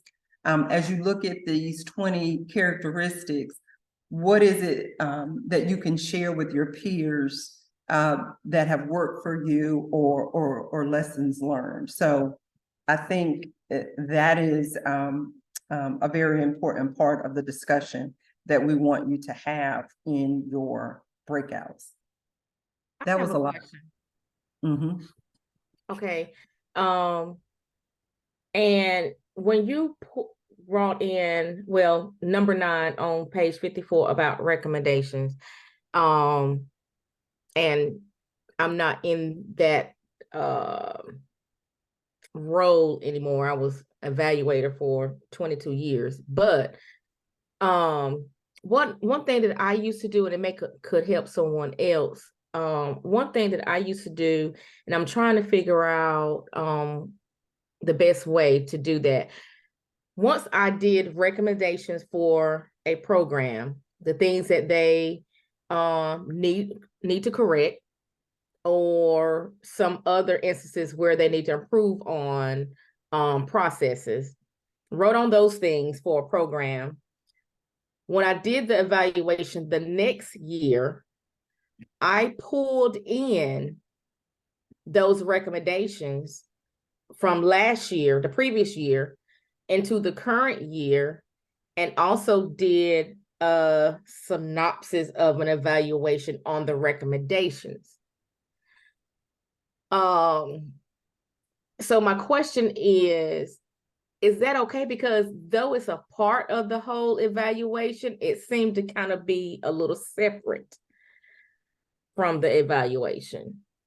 Because the thought processes was for the local level, then was, if there's a concept, let's just say 3 years.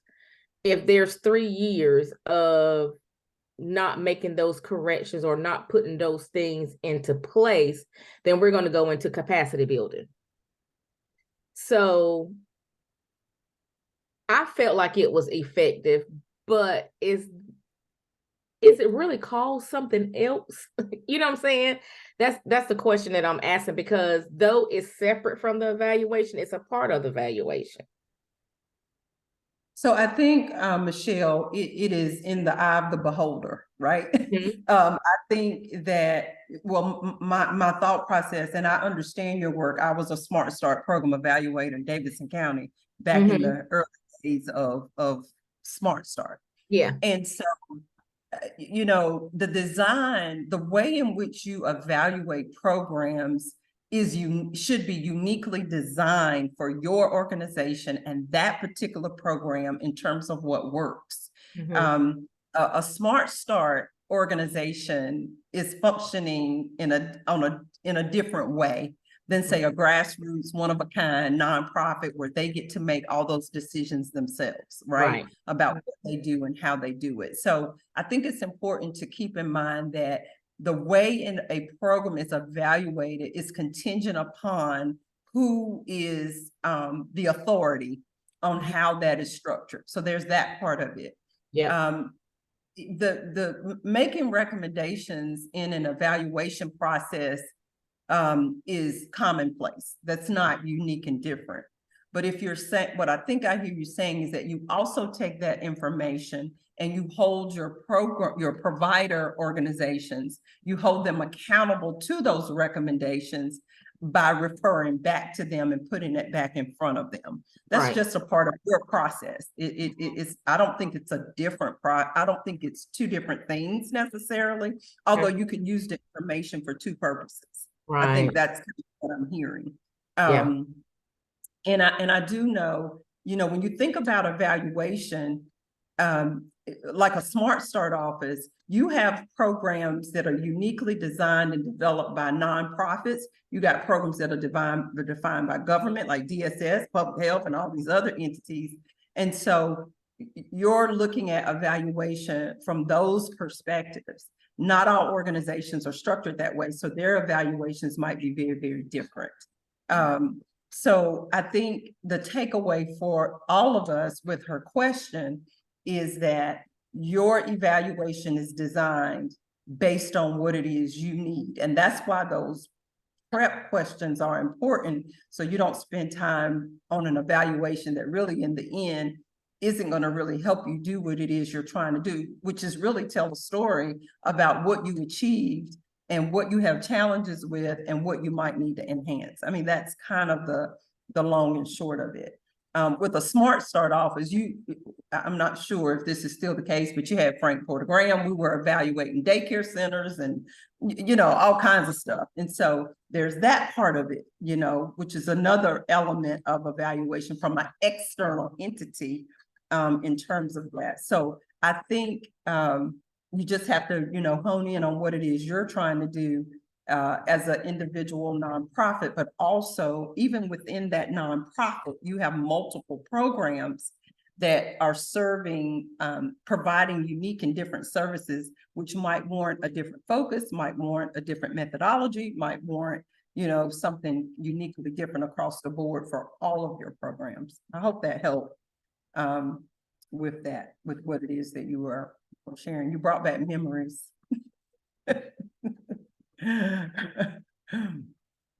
Any other, and I don't mind staying in this space, you know, for us to do our, just to have an open conversation about, you know, what is it about? Is there anything about this that's very challenging for you, or that you have another question about? We don't have to go in breakouts and do that. We can do that in the main room.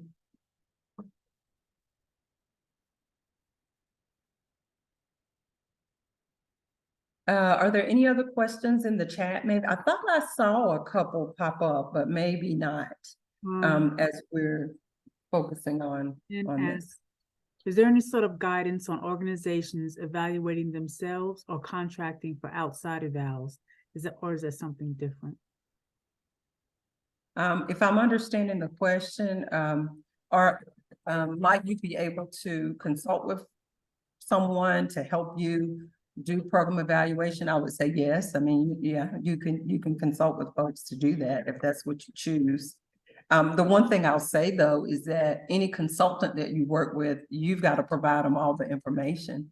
They're going to ask you those same questions unless you're needing help with facilitating the process, but it doesn't take the staff nor the executive director out of the equation. If you have a consultant do it, they've got to get everything from you in order for you to, and just like methodology and collecting data, who's going to collect it? I mean, they're going to need you to be able to do that in some way, if nothing else, to provide who they're going to collect the data from. So it's a partnership, even if you have a consultant. I think someone asked about evaluating programs annually. I think you mentioned it's best practice to do so. Internally, THP evaluates quarterly, but most of our funders require an annual. Lisa, do you want, I know you have experience with that. Yeah, I mean, you know, the many years that we were doing evaluations in the last nonprofit I worked with, typically it was annually most often. And one of the things I think I wanted to add about outcomes and outputs and inputs and all that stuff, you know, there's no standard in the nonprofit world for excellence. There's no standard that I have heard of that says nonprofits in a particular program should be doing X% of whatever it is that you're doing. So you're pretty much setting the standard for your nonprofit in terms of the area that you're specializing in and conducting an evaluation and to say what those statistics are. For instance, I ran a ex-offender program for women coming out of prison, and they're really, and then reunite them with their children and see how successful they are with the recidivism rate. So really there wasn't any data, particularly for that set of programming that we were implementing at the nonprofit I worked for. So, you know, pretty much what we had to do was talk about the population we were serving. What are the statistics that we're showing now? If it showed we had X amount of recidivism based on these women, it was in our opinion of what our data showed with the women that went through our program compared to national data about what the general recidivism rate is, right? Because you know there's a data out there for that. So you have to make your case in terms of what your services you're providing, what your standards of excellence will be, because again, unless someone knows that there's some standard of excellence out there, report for nonprofits in these areas, there isn't one. I mean, that's all I wanted to add to that. And I would agree with that too. And a lot of times the funder guides our evaluation. Right. And that's all we do most of the time. Yeah. Is whatever the funder wants us to do. A lot of times is what we do.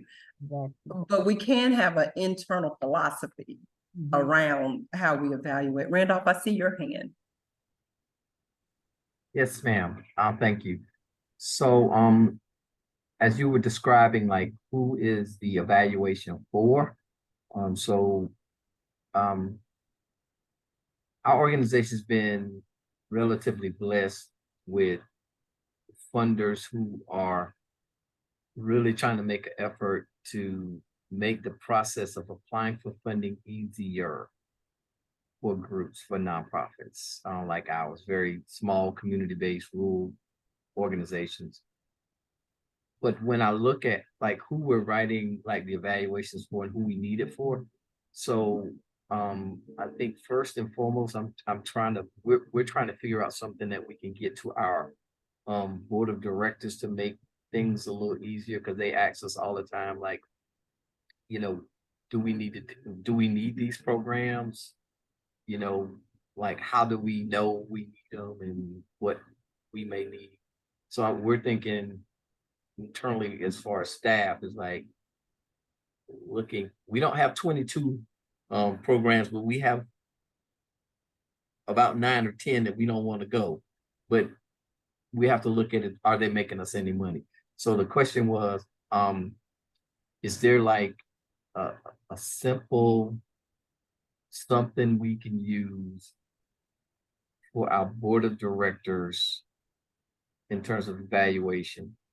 And then also, okay, the funders are okay, but somebody like the county commissioners or the school board folks who we may need to present to show relevance for our programming, so that we can then maybe partner with them or work with them to even just allow us into their schools in some cases to do some of the work that we're doing.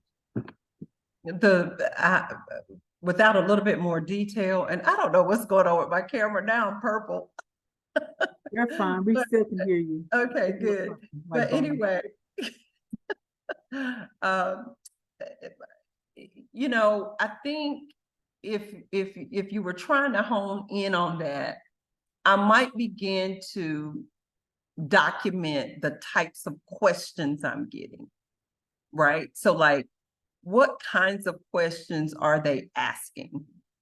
And then we can circle back to, well, based on the kind of question they're asking, can inform us on how to design the evaluation, right? You know, because if they're asking questions that are outcomes, impact based, then that's a different way. There's a way to do evaluation that we just went over. That's an outcomes based evaluation. But if they're asking questions around process, and does your, let's just say 12-step AA program, you know, if they're asking questions around, does that model work? That's a different kind of question.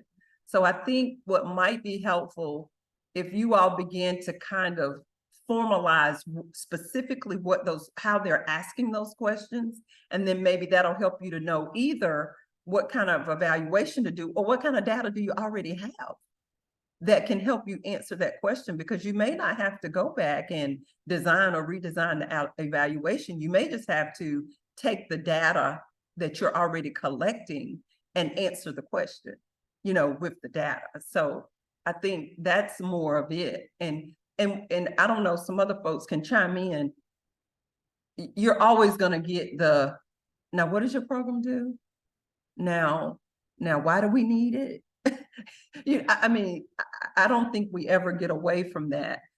The other thing is that if your organization doesn't have the capacity to do a regular needs assessment around your program work, then you might partner with some other organizations that can. And also, are there any secondary data collection, analysis, interpretation reports that already exist that can help inform you about how your program is impacting, minimizing the need for, or helping people in need? You know, so that might be a way to do it too. The other thing I think that's important is taking time out to have the conversation with either your staff or board members or other stakeholders who really understands what you're even talking about. Because you know, we're assuming that people really even know what we're talking about when we say program evaluation. they may not even know what that is, right? Just on its face, let alone what methodology do you use? What questions do you ask? They may not even understand how that's even a part of what nonprofits have to be responsible for. So it may start at a very fundamental level in that regard. Say like with your board, do they even know what that really means when you say, well, we have to design a program, then we got to implement it, and then we got to evaluate it. They may not even really, that may be foreign to them. I hope that was helpful. It was, thank you. And the other thing I'll say, when you're dealing with politicians, I'm just shaking my head. Because it's like you keep repeating. I can't tell you how many presentations I've had to do in my local community about programs and what they do. And it's the same people in the room asking the same question. And you just have to develop a tolerance for redundancy. And I want to, just to piggyback off what Randolph was saying, we are seeing a trend, especially at the center when we're talking to funders and as some of you may be familiar with our policy department, as we're talking to legislators, funders are changing. I'm not saying it's a quick change, it's slight change about how they're asking nonprofits to report and what they're reporting on. So I am seeing that we are seeing that change also at the center, which is really good. And we've been involved with a couple of funders through just having conversations about the burden it puts on nonprofits, the level of evaluation and reporting they have to do. So I think they are starting to take that in consideration just from some of the questions and feedback we've received at the center from funders. So little change is something compared to what it's been in the past. So hopefully it'll continue to happen that way. Yeah, like one thing, Lisa, to speak to that is so there's a funder that funds us multiple years, and they sent a survey out to us, right, to ask us how they thought they were doing. And a lot of the questions, they were being like really maybe critical, but then also allowing us to say what it is we need. And a lot of it has something to do with helping us with capacity building and how they've been helpful to us.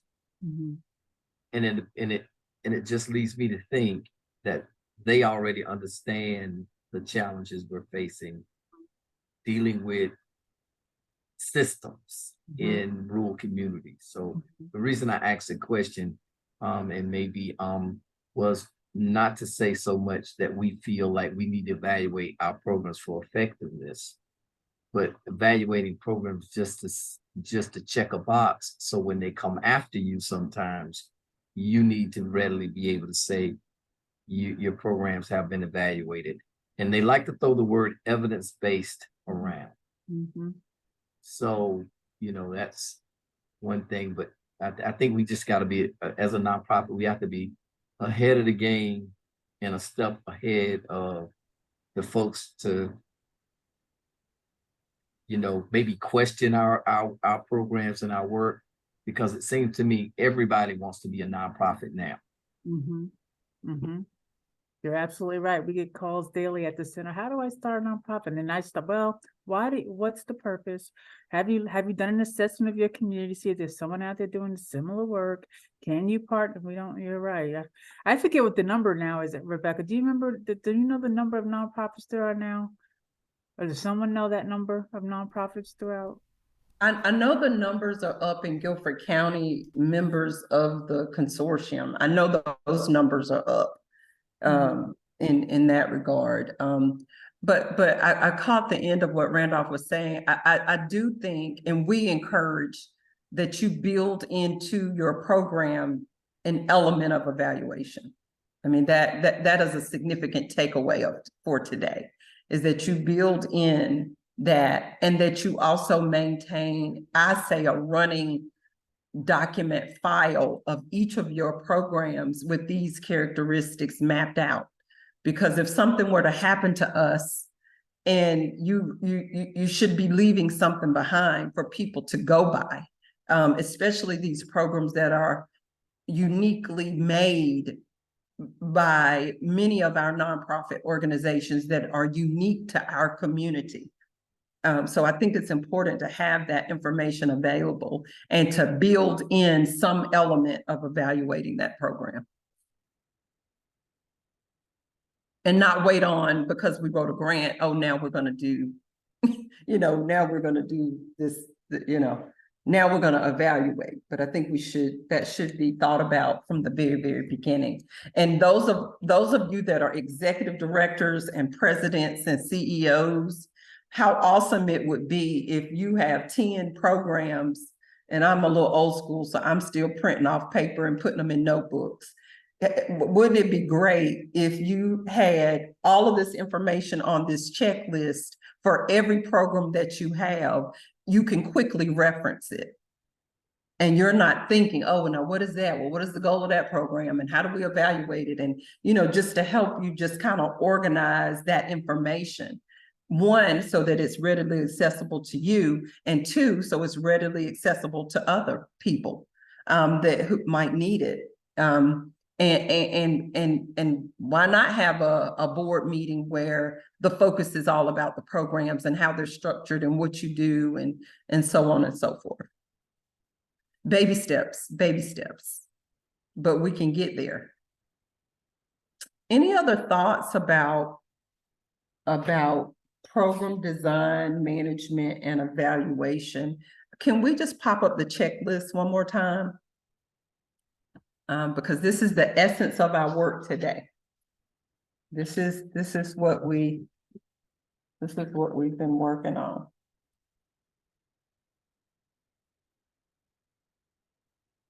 So here is what we've been working on, and the program evaluation is where what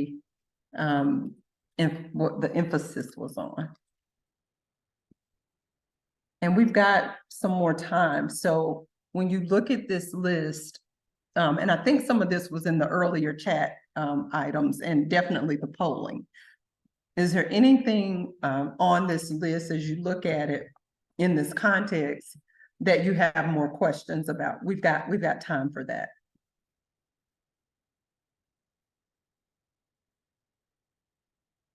We've got time for more questions.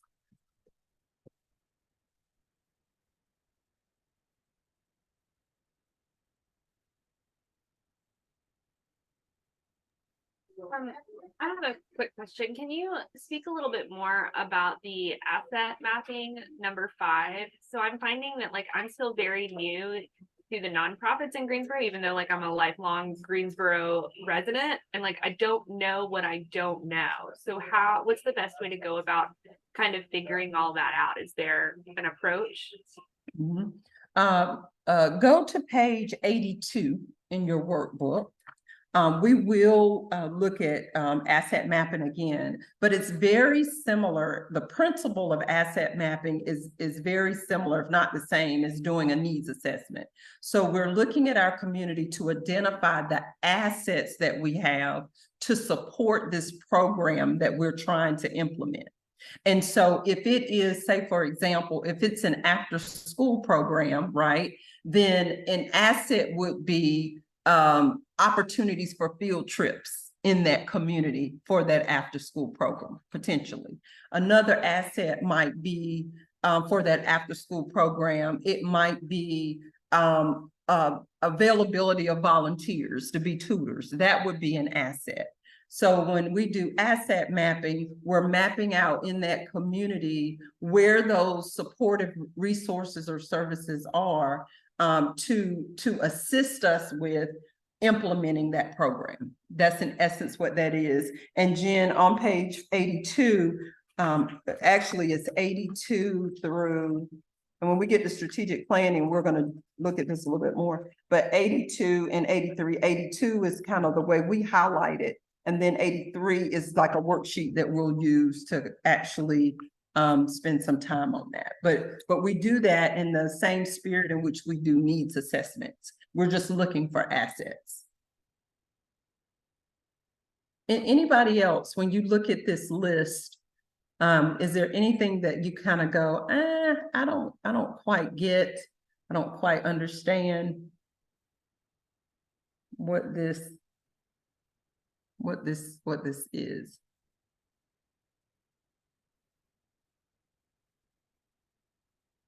Okay.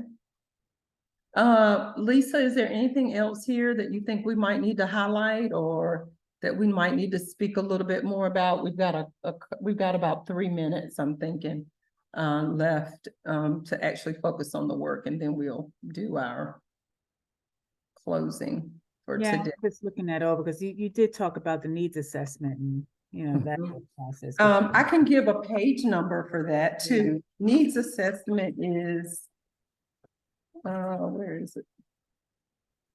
It's also a part of our page 68 is where the needs assessment information is. And Yeah. again, we do strategic planning, we'll focus on both of these Yeah. a little bit more. Yeah. Yep. But that's important. And yeah, I think you've covered pretty much everything else here that I. Okay. If we could go back to the gallery then. So, thank you for being with us today. We've just finished session 3, so we're halfway there. We've got 3 more sessions to go. The team is gonna do our closing for today. Again, baby steps, as we're looking at shoring up capacity in these areas. If no one has any more questions or any more comments, I'm going to pass it over to, I think, Rebecca. Thanks, Dr. Palmer. I'm going to go ahead and pop the session 3 evaluation into the chat here. So you can do that in the last few remaining minutes before we or after we close, because we're going to close a little early. These are the next upcoming sessions that we have rolling out, and the structure of the next session for next week on strategic planning will be similar to this one. And if we have any that would be so kind or bold as to be willing to share their strategic plan electronically at the beginning of next week's session, if you have it in a nice digital format that you would be willing to share your screen and kind of show folks what your strategic plan looks like. It could just be a lot of times, I know the center, we have a public facing strategic plan, and then we have sort of our internal one that's more of a working doc. I think we're just looking for more of your public one, your public facing strategic plan. If you have one you'd like to share, feel free to raise your hand. We can take notes of who said that they're planning to attend and they would like to take a couple minutes, really brief, just to share their strategic plan at the beginning of next week's session. You can give a thumbs up or raise your hand. No pressure to put you on the spot. And really, the strategic plan is for format and structure, demonstrate. I mean, we're not gonna go through line by line and analyze it. It's just for format, because there are different ways that people will construct their strategic plan. So if that's holding you back, please don't. Yeah, we're not going to pick it apart, I promise. It's more like Lisa said, just to give people an idea of what they look like, the format, that sort of thing.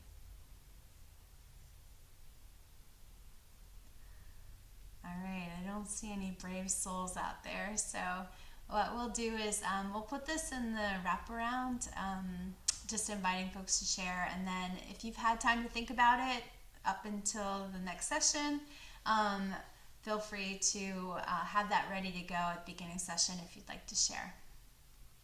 But I don't believe in twisting arms, so we won't hold you to it. The last thing I want to mention is our last screen, we pulled out some member benefits for each of the topic areas.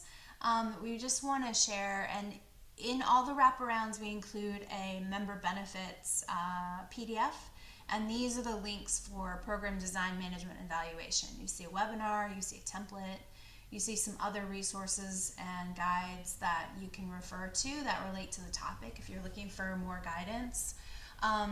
Please note that you will, when you click on these in either the PDF version of this slide deck or you go to the member benefits PDF, you do need to be logged into your center account to access them because many of them are behind the member paywall. So it's a teaser of some things that you can look forward to.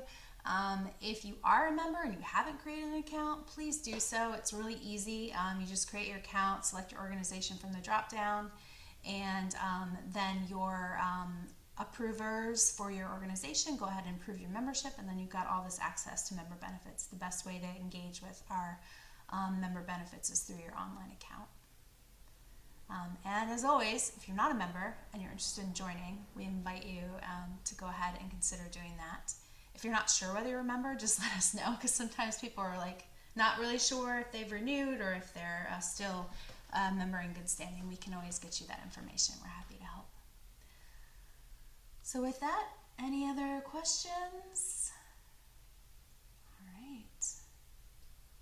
Well, thank you all. We'll give you a few minutes back in your day. Feel free to fill out that evaluation.